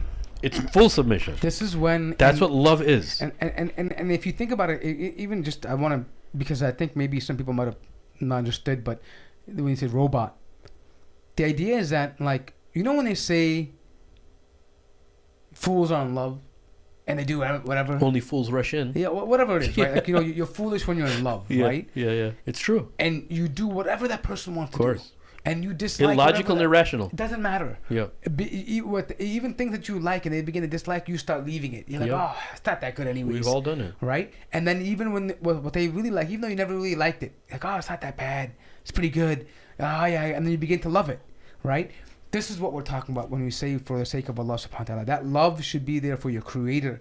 And that love can only come by understanding who he is, what he revealed, what you have to, how you have to live, and understanding the person who brought all that to you. Yes, full submission. When you learn that, you begin to fall in love with of course you have love for the creator, but you have love, you realize that what he sent to you was from love and from mercy. And so you begin to embody that. You say, there could be nothing better for me. Yeah. It could be nothing better for me because I know that Allah loves me more than anyone or anything could love me. Yes, anything. Sir. And so I'm trusting that love. I have yaqeen in that love. And I Yes, know that I won't be abandoned by it. Exactly. And this is why we find stories of the Prophet, especially the Prophet Muhammad sallallahu alaihi wasallam, right? Where he says, we found you an orphan and we provided for you. We found you lost and we guided you, right? Trusting Allah. Yeah. Without knowing when his closest ally died, what is he going to do? What's he going to do? Now Quraysh can devour him. Trust in Allah. Yep. Right? When you have to make hijrah, trust in Allah. Right? When you have to go to these battles in Badr, trust Allah. Yes, sir. Before that, when Hudaybiyah happened, trust Allah. Even if you're outnumbered. Yeah. No matter how trust outnumbered, in Allah. no matter how illogical going into this battle seems, you're gonna trust in Allah. And the biggest thing is that the true test of that yaqeen was that when he began to think beyond even Mecca and Medina. Yes, sir. Yes, sir. He was talking about Asham and Iraq and Egypt. He was talking about other areas. That were superpowers and nobody would fathom that a small group of 300 thought he was people. Crazy, of course. Billah. Yeah. That would be like the Philippines saying they're going to conquer America, Russia, and China tomorrow. Exactly. They're calling them all out. You're like, you're crazy. Yeah. Right? But one can only be confident in saying that if you have that yaqeen and you know for a fact that what the Creator, what he's saying is 100% correct. Yeah. And look, I'll give you guys a small example that everybody probably heard since we were growing up, right? I want you to see the example of two separate fathers, right? One father wakes his child up for Salat al-Fajr, no matter how difficult it is for the child. And the child's going to be, especially after the age of 10, right? Wake up for Fajr, especially after the age of puberty. I can't, I'm tired, let's say the child's 14 years old, right? Some people may say, you know what, just let him skip this day. You know what? You love your son, right? Don't you? And there's another family that can be like, you know what? No, I don't want to wake him up. I don't want him to fast in Ramadan because it's too difficult for him. I love him too much. He's a test today. Yeah. It's in Islam, that's not considered love, because the true love is making sure that you can stand in front of Allah and say, I put in all the systems, I've exhausted all of my options to make sure that my child becomes also a slave of yours the way you expect me to be the slave, and to ensure that I did everything for them to get into Jannah. That's our investment, bro. That's what love is. So even though love is very, very difficult sometimes, and it causes blood, sweat, and tears, you have to do it. Right? Nobody bats an eye at their coaches when they make them do drills and, run ladders, back and forth until they start throwing up. They actually love their coach, and people expect you to keep following the coach. You can't be like, oh, he made me run too much, I'm not going to like him anymore. What type of mercy is that from him? No, they're like, heck yeah, I put my money in. People are very capitalist. I put my money in for my children to get this coaching. He better work my kids really hard and make men out of them and strong women out of them, whatever the case is, right? Mm-hmm. But nobody bats an eye when it comes to that. And I think we see that. I mean, I think all of us know certain families that prioritized religion and the love of Allah, and some that didn't. And we see how the children turned out and how their grandchildren turned out, right? And they live to resent that and to regret that. That, the thing that matters, because here's the irony behind this. As they get older and their mortality is closer, the dunya becomes less important. Anyone who has any iman a little bit in their heart knows they have to meet their Creator. Yeah. And when one of the most painful things, the most unloving, most unkind feelings is to know that your grandchildren are kuffar. Yeah, bro. Yeah, I know. So where's the love in that moment? Yeah, you're right. You're totally right. The one who woke up his child for Fajr, the one that made his child read Quran, when he sees the satisfaction of his grandchildren being huffaz of the Quran, there's no greater love than that. He doesn't care what he has in this world anymore. He doesn't care if he's broke, whatever. He got negative $10 in the bank account. He can leave the world saying, Allah, my children are Muslim. Yep, you're right. You're right. It's very Abrahamic. But all right. Let's talk about that whole Messi thing. Messi's messy right now. So, if any of you guys have been following the podcast, we've been talking about some of the major signings that the Saudi League has been doing. I think their most prominent signing was Cristiano Ronaldo joining Al Nassr, right? And and most recently they made a string of other signings that they've targeted towards. But the most notable, the GOAT, Lionel Messi, aged 36 years old, a bit over the hill, but they strongly coveted him. By strongly, I mean $500 million for 3 years coveting Shahana. $500 million. And he for said 3 years. For 3 years. That's like 1.75 a year. Oh, 125 million a year. Wow. Yeah, roughly. When I heard that, when you guys told me about this, I was like, dude, that is for one human being, bro. No, but the subsequent actions are even more shocking. Oh, tell us. This man slaps Saudi in the face and says, "No, I'm going to Miami. Go and take my talents to South Beach." Yes. So why would he say no to that? I'm just wondering. Like LeBron James did. For various reasons. Maybe he wants that U.S. citizenship. I don't know. Well, did he mention anything? No, he said, I think he said Miami's more closer to Argentina, so he can go back home more closer. $500 million. That's a very politically correct answer, bro. You could have a private jet flying you home in a matter of like hours. Dude, Mort would join the LGBTQ team right now if they offered him $500 million. I'm just saying, bro. Look at him. He's thinking about $500 million for 3 years. Me, bro? I wouldn't take $10 billion to join that team. Oh, what do you think I am, bro? I'll make what my about own you? day. Shit. If somebody offered you $500 I would justify within. I would say, like, you know what? I'm going to work within the system and try to bring it down. He's going to do taqiyya, bro. I'm joking. Dude, there's no coming back from that. Forever, no, there's no way I would ever. Or forever your picture and your identity with those freaking freaks, dude. No way. I was just hoping that they would give more detail about him not signing for $500 million. He can't come out and just disrespect the Saudis, but it's very clear that he disrespected them. I mean, he slapped them. Yeah. I mean, $500 million. And how much is Miami offering him? I don't know. It's much less than that. Much less. They're giving you like a cut of the ownership and some revenue sharing with Adidas. It's nowhere near $500 million. But it's a small team. It's a small club. It's. I mean, it's not. Soccer in America is not like it is in Europe, number one, or in that region. It's not something that gets a huge audience, right? It may now because he might bring to the sales, right? They're banking on the fact that he gets a profit revenue sharing when He's also going to be available more to American markets and open himself up to advertisers and stuff. So, but I mean, the $500 million. Keep in mind, it would be still quick money for 3 years. He could have done that and come back to Miami later. The bottom line is, I personally think that there's just something he doesn't want to be in Saudi, and he just very clearly and. For $500 million for someone like Messi to say no just for 3 years, because he could have always gone back to Miami later on. The funny thing is, Mort, that he is actually the ambassador of tourism to Saudi Arabia. He has a huge deal with the Saudis to be their face of inviting tourism and attraction. And in effect, what the Saudis pursuing him and him thus giving them the middle finger, they're kind of like.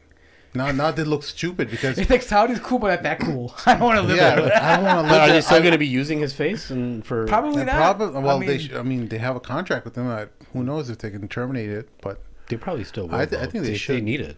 They should terminate and give it to Ronaldo. Yeah, I mean, I'm a Messi fan, by the way. But I'm saying it makes it from a business standpoint. It makes sense to actually give it to somebody who's actually playing and living in the country. Yeah.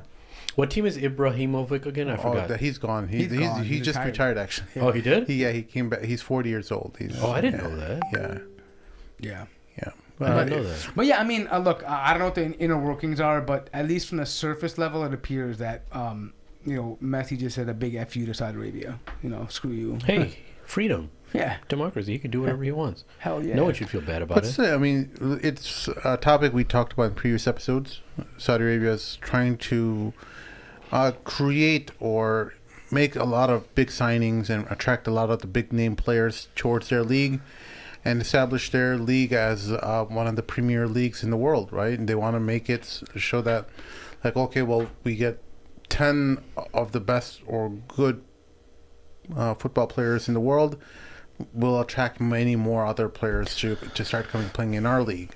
Yeah. And they gave Messi many different freedoms. They said you can pick your club. You won't be restricted to any of the rules that anyone else has to go to. You will have all the freedom that you want. Pretty much like a free pass in Saudi Arabia, which is one of the most. I mean, he would have been treated like royalty. Yeah. Right? I think if somebody was a Muslim, they'd take it, but he's not going to take it. I think Ronaldo took it. So, I mean, but here's the thing, though. While it is a slap in the face to Saudi Arabia, I think Saudi is trying to do a lot of different things, right? And to generate revenue. Recently, I think they took over part ownership of the WWE. I think in some ways, like they've got some dealership. Some deal. And they already own the WWE, right? Some form, I don't know, some form of ownership. But they're heavily bringing. Apparently, it's super popular in Saudi Arabia. Like it's just the whole Middle East is super popular. Super popular. But I mean, I think they're trying their hands and everything. Some reports say that the actual deal goes over $1.9 billion. I believe it. I believe they would have paid that Messi much. was going to get.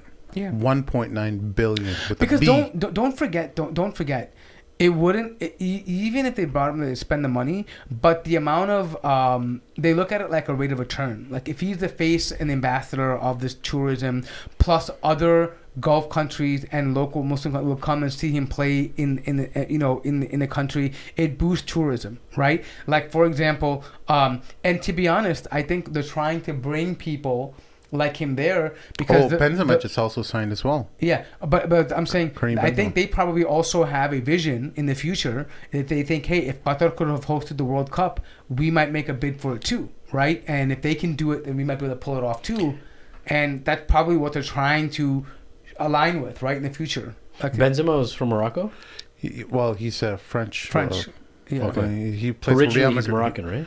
No, he's Algerian. Algerian. Okay. Yeah. But Karim Benzema, what team did he sign with though? He's Ittihad. Ittihad. Oh yeah. Actually, that's Majid, his favorite team. Majid Abdullah? No, Majid Siddiqui. No, do you know who Majid Abdullah is? Sheikh Majid Abdullah? Majid Abdullah is one of the great Saudi footballers. Yeah, Sheikh Majid Abdullah. No. Majid Abdullah, yeah, bro. I'm the one who's saying it. You can't repeat what I just said. No, I'm saying you know Sheikh Majid Abdullah? Are you kidding me, bro? No, you're talking about you know Sheikh Majid Abdullah? I'm talking about a sheikh. I'm talking about a sheikh, bro. I'm talking about the great, baller, the Majid Abdullah, bro. The footy. Oh, listen, we worry about sheikhs here, not footies. Not footies here. All right? So as far as tourism is concerned, what else does Saudi? I didn't get a chance to read up on this. What else do they have on their roadmap that is in the? I mean, there's a lot of things they're trying right now. They have this whole, the Lion City, which is in Neom, and they're trying their hands. And I mean, there's a lot of different things they're doing. To be honest, it's a lot to keep up with. Like they've are open conversations with BRICS, Brazil, Russia, India, and China, South America. Yeah. They're talking about making some moves. South Africa, right? I'm sorry, yeah, not South America, South Africa. And they're trying to, perhaps leverage some of that for their own interests to try to break away from petrodollars, right? Maybe burden some of that pressure. Saudi Arabia just recently announced they're going to be ramping down or scaling down production of oil or extraction. That's also a pressure sign to the world. I mean, to at least the U.S. and Western countries, because they're trying to control the flow of oil. So they're kind of squeezing they're flexing some of their muscles. But will that ultimately help them? Right now, I don't know. It all depends on what. Because look, at the end of the day, Saudi needs to find a way to make income. It needs to be. Okay, Saudi has a few things. It has oil. But it has labor shortage. It has a deficit in tourism. It doesn't have a sustainable replacement for oil yet. I mean, to match the amount it does. And fourthly, it has a water problem. Like it is largely it needs clean water. I mean, they have to have desalination plants, but there's salt water. They don't have fresh water in Saudi Arabia. These are things that they have to consider when moving forward. Like, are they, and that they have some dependencies right now. So a lot of this thing, while the moves might make sense or maybe look like they're big moves, but it all depends on how it plays out, in terms of affecting those few factors I mentioned. Because ultimately they need to be self-sustaining. And that's where they need to get to in order to have any influence and any ability to be independent, right? And we talked about this before. Many Muslim countries have these lifelong dependencies that no matter what moves they make, by design, they have to be indebted or codependent on something or somebody else.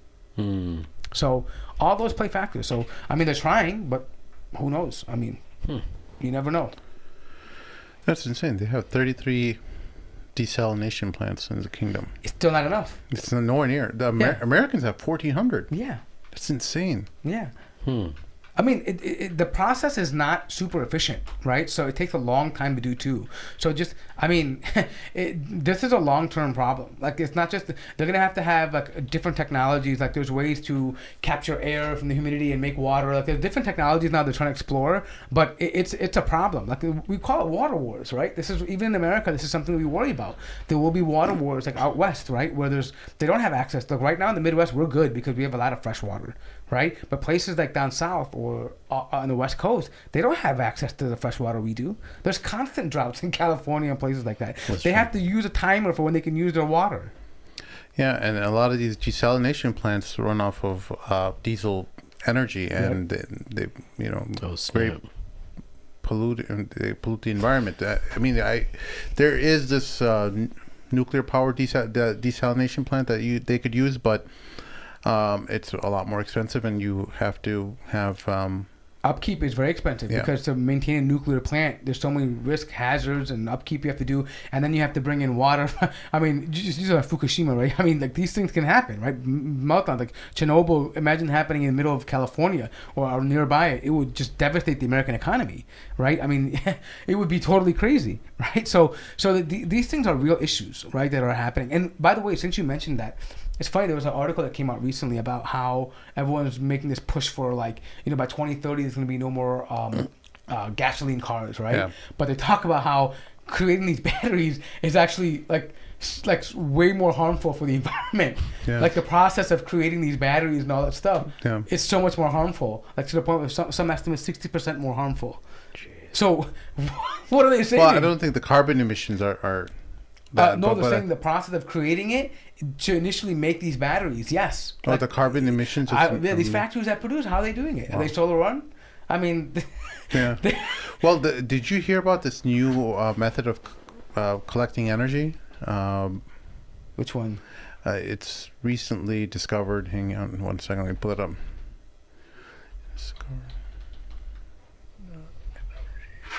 Okay, here we go. The U.S. announces historic discovery in renewable energy. After decades of experiments around the world, researchers in California have figured out how to create net energy gain. I'll let you guys read it out, but it's a great article that shows how they can essentially extract energy out of thin air. Oh, really? Yeah. Is it like hydrogen molecules or something, or what? I don't exactly know the science. I'll look at it later. To figure it out, but there's been a lot of. It's basically around the concept called net energy, and you're getting more energy out of putting in. So when you put in 1 unit of energy into getting energy, you need to get more energy back, right? Not the same amount or Correct. less. Yeah. So.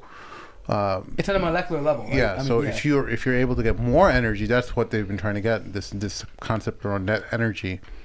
If I understand, I think they were probably working on trying to trap that energy. You want to be able to capture more energy than you've actually put in to create energy. So I think even storing that and making it usable was probably the biggest issue. Like, having battery, how do you store that energy, right, so you can use it, right? So, because so they did it on a very micro level. I think they need to do it on a very macro level for this to work. But I mean, America has always been exploring with. I mean, I don't know if you guys watch old car videos and stuff.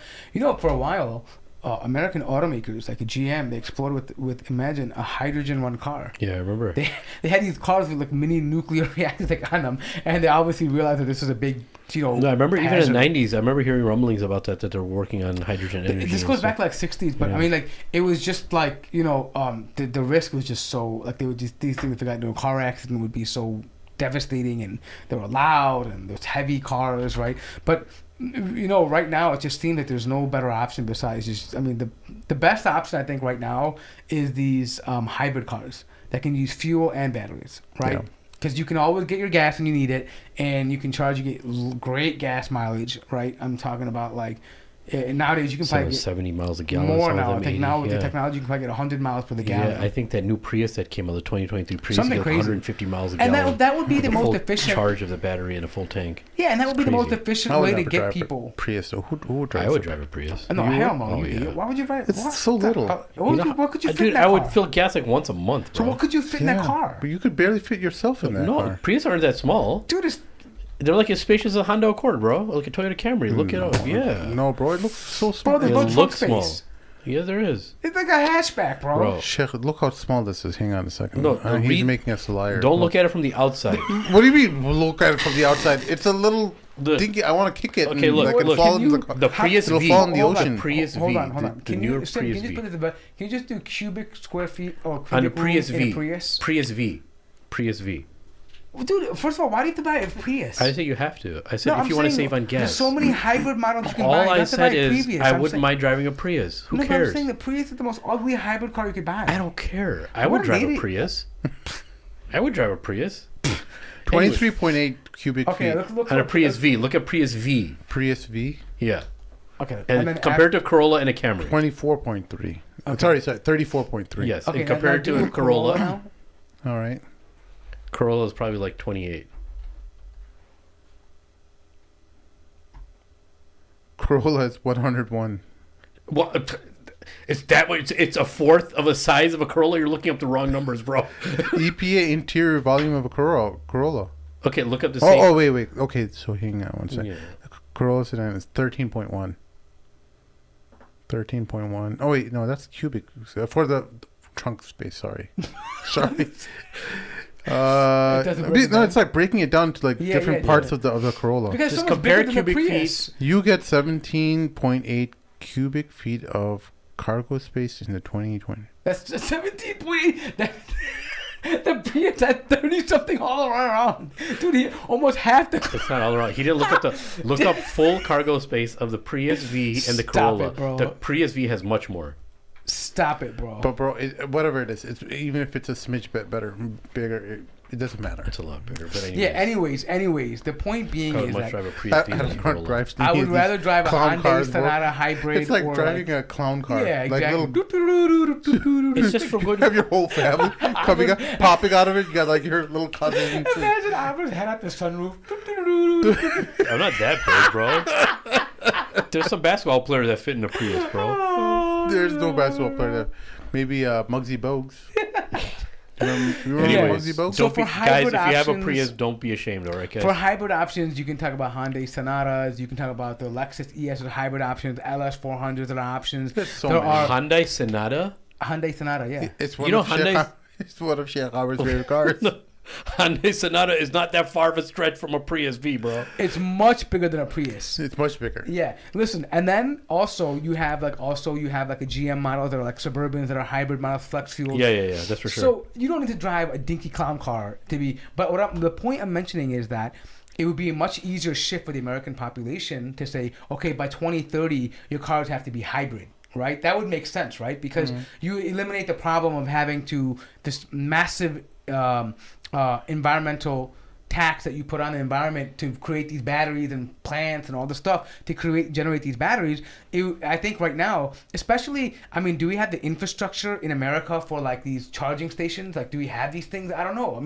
It just seems like a mess waiting to happen. Like, yeah.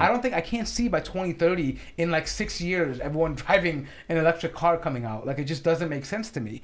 Like, I think the easier option would be to do it a hybrid, then eventually phase those out and get to electric once people are comfortable with it. I don't know. Anyways, along different. Yeah. One last thing, I guess I really want to talk about this because There's a lot of success happening around the Target boycott, and Target's valuation has been cut significantly in the stock market. Those of you guys who are partaking in the boycott of Target, for those who don't know what Target is, it's a huge retailer in the United States that sells everything that's related to whatever you want to purchase. So they started selling this LGBTQ trans merchandise targeted towards kids, triggering a boycott among many American conservative Christians and Muslims, and have since been hurting very badly and helping their competitors like Walmart grow. So look at the bottom line. But anyways, no, you're right. Yeah, so they're also, their LGBTQ allies are now really upset with them because they've been scaling down on the merchandise that they had. And now, one second here. Let me pull this up.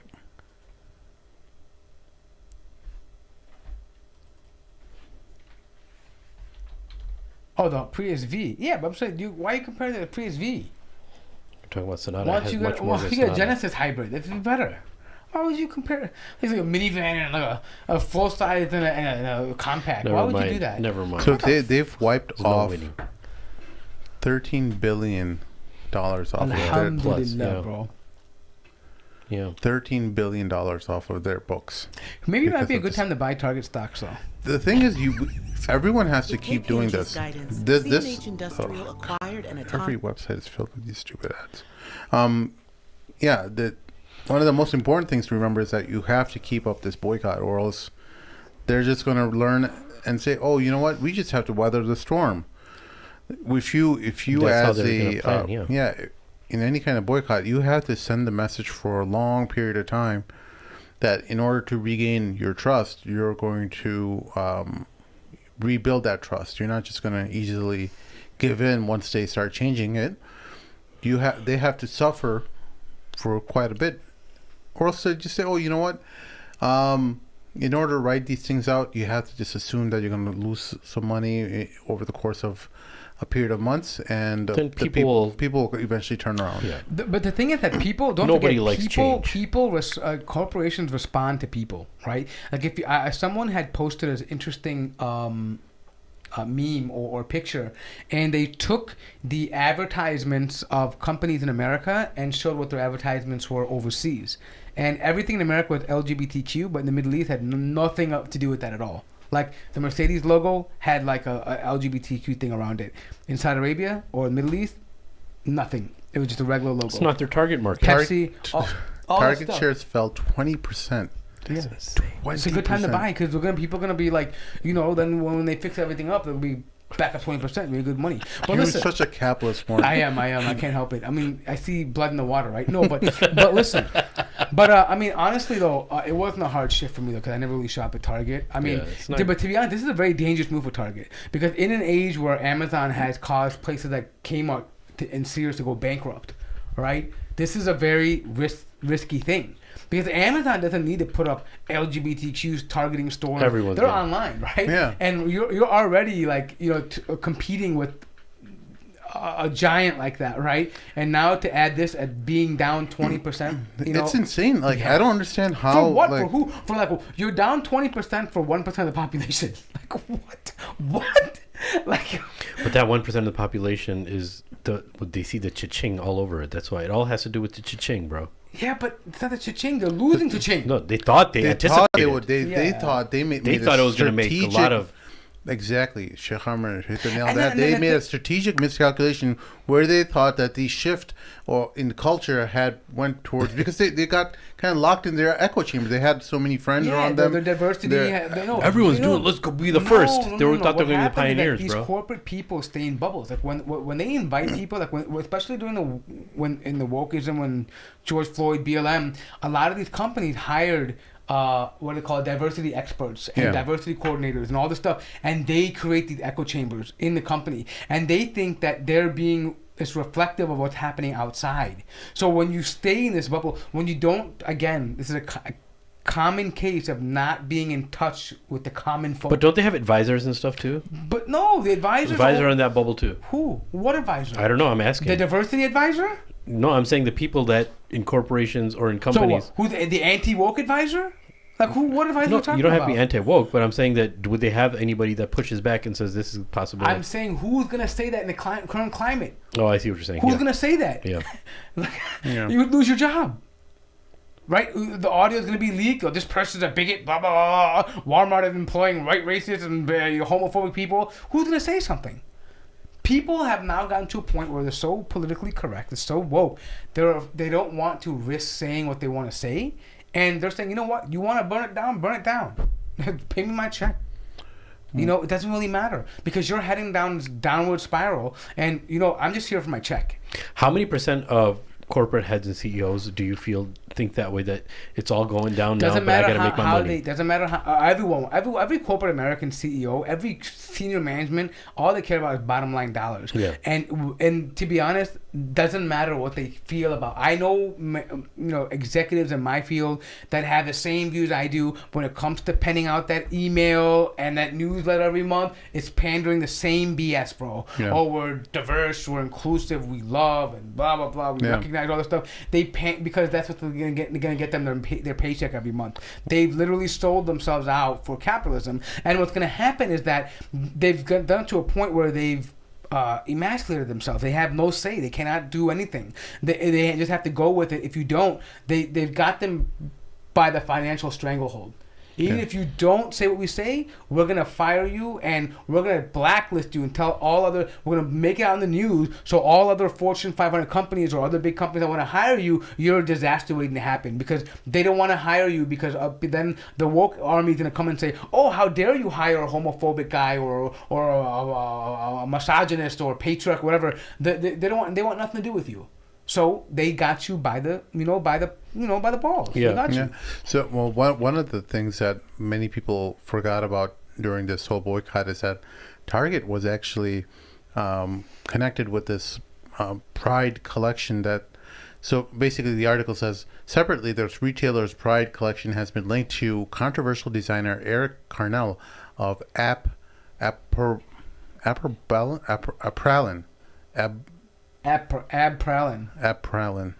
What a stupid name. Abprallen. Yeah. Who is an outspoken Satanist whose brand features satanic. I told you. Occult imagery and messages like Satan respects pronouns on brand apparel. I told you guys, bro. Satan. Do you think this person is... Do you think that has nothing to do with the West, bro? No, not only that, bro. The organization GLSEN has received $2.1 million in donations from Target, which offers districts and students guidance on how to hide their gender transition from parents. I told you guys. Target is satanic, fully rolling this. They're spending money to help hide this gender transitions from your parents. But guys, this is what I'm trying to say. Look, I know I said this a few times. Sometimes you get lost in the pragmatism and philosophy, and these systems have to work in order for this domino effect to occur. But a lot of the times it's just shaitan, bro. That's what it is. Bro. What business does a Satanist have? And then you dig deeper and you find... I didn't even know this. I just found out about this. To be honest, though, listen. I'll be honest. Satanists themselves are just a bunch of jokers. They don't even really believe... They don't believe in Satan. Yeah. Honestly, I think even shaitan is sitting there laughing. Just saying... I don't have to... He doesn't even tell them anything. Because they're willing to do things like this to push the edge. Because they want to show how different they are. Don't forget... I understand that. Hyper-individual in America is the essence of people's identity. Oh, I want to wear black makeup just because people hate it. I'm going to paint my nose black and put an upside down cross because it bothers people. I want to be different, right? That was a big thing around the whole, Satanist cult thing, right? We're going to be counterculture, right? Oh, you believe in God? I don't believe in God. You want to wear black or white and blue and red? I'm going to wear black. I want to be dark and gloomy, right? I understand that. So these people, Shaitan doesn't need to come to them. These people are so hell-bent on trying to be so individual and rebel. What I'm saying. That's what I'm saying. In order to even utter that, to say that I don't believe in God and I'm going to have pride over it, is very satanic. And that doesn't just come out of the blue. So what I'm saying is, look, a lot of these things at the end, they come down to just waswas of shaitan being very prominent and taking effect in society. And that's what shaitan promised that he's going to do, right? And that's all I'm saying. I'm just looking at it very simplistic. I think shaitan is like, yo, these people are dumb. He's probably laughing at them. No, of course. It's stupid. I have to say anything. That's what he says to Allah, too. He's probably like, oh, I don't have to do any work with these people. Like, they did themselves. No. Like, it's so stupid. Like imagine the devil with the horn pointing out, dummy. He's stupid. I don't have to come to him at all. He's already gone, bro. No, bro, that's what is in the Quran too, right? I think the devil's more busy with Muslims. Like when I hear people like these Muslims who are coming out for like the feminists and all this stuff, the shaitan's working on them double time, bro. Like he doesn't care about the guy who calls him a Satan. Thinking you do my work for me. You know, you want to be counterculture, cool. You're fitting my agenda. You already, I make you an honorary Satanist, no problem. But the ones that are Muslims who claim to be Muslims and they want to be that's who he's double timing on, bro. Cultural Muslim. I'm a spiritual Muslim. Yeah. I believe that that we have to dismantle the patriarchal understanding of the Quran. You know, we have to now include spaces where women and men can pray directly next to each other because Islam respects women, okay? That's the waswasa, bro. The wasa. Wasa. Wusa. That's his agenda, bro. Wusa comes from wasa. We gotta play clips from the Four Lions, bro, and have reactions to that, bro. That movie is one of my favorites, bro. Honestly, if the UK Muslims are great for one thing, it's Four Lions. I gotta fast forward the berry part because you told me I look like berry, so I can't watch those parts anymore. Many people don't understand. Look at Sheikh Amr. He not a brown version of Barry. Somebody said you look like Uncle Phil from Fresh Prince. Uncle Phil? Actually, I wouldn't mind. Uncle Phil's a big guy. I know, but someone in the audience. No, I can see that. I can actually see that. Yeah, I like the way he looked. Uncle Phil's a handsome black man. He was gay. Not in the show, he wasn't. In real life, was he? In real life, he was gay. Dude, he was a judge. And he was an attorney, Judge bro. Banks. Yeah. I don't care, bro. But anyways, it's a compliment. But I mean, it's just. Yeah, but That's anyway, kudos to the UK Muslims. It should be a cult classic. The Four Lions. I'm gonna watch it again. Actually, I'm gonna watch it again. Yeah. Brothers and sisters, that's our show for this evening. Help us out on patreon.com/themadmamluks. Also, help us support Imam Siraj's mosque. We promised him that we're going to do our best to promote his mosque or hit the fundraising that they're doing in preparation for expanding their mosque in Brooklyn. He's someone who should not ever even have to ask anyone for help. He's solely responsible for helping keep together so many different communities across North America, and we owe the world to him. So I really hope that you guys consider checking out the episode description and finding the link and giving that mosque whatever you can. Masjid al-Taqwa. Masjid al-Taqwa. Jazakallah khair. That's our show. We'll see you all next time. Assalamu alaikum.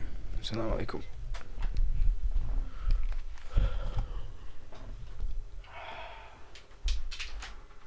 Freaking wasa.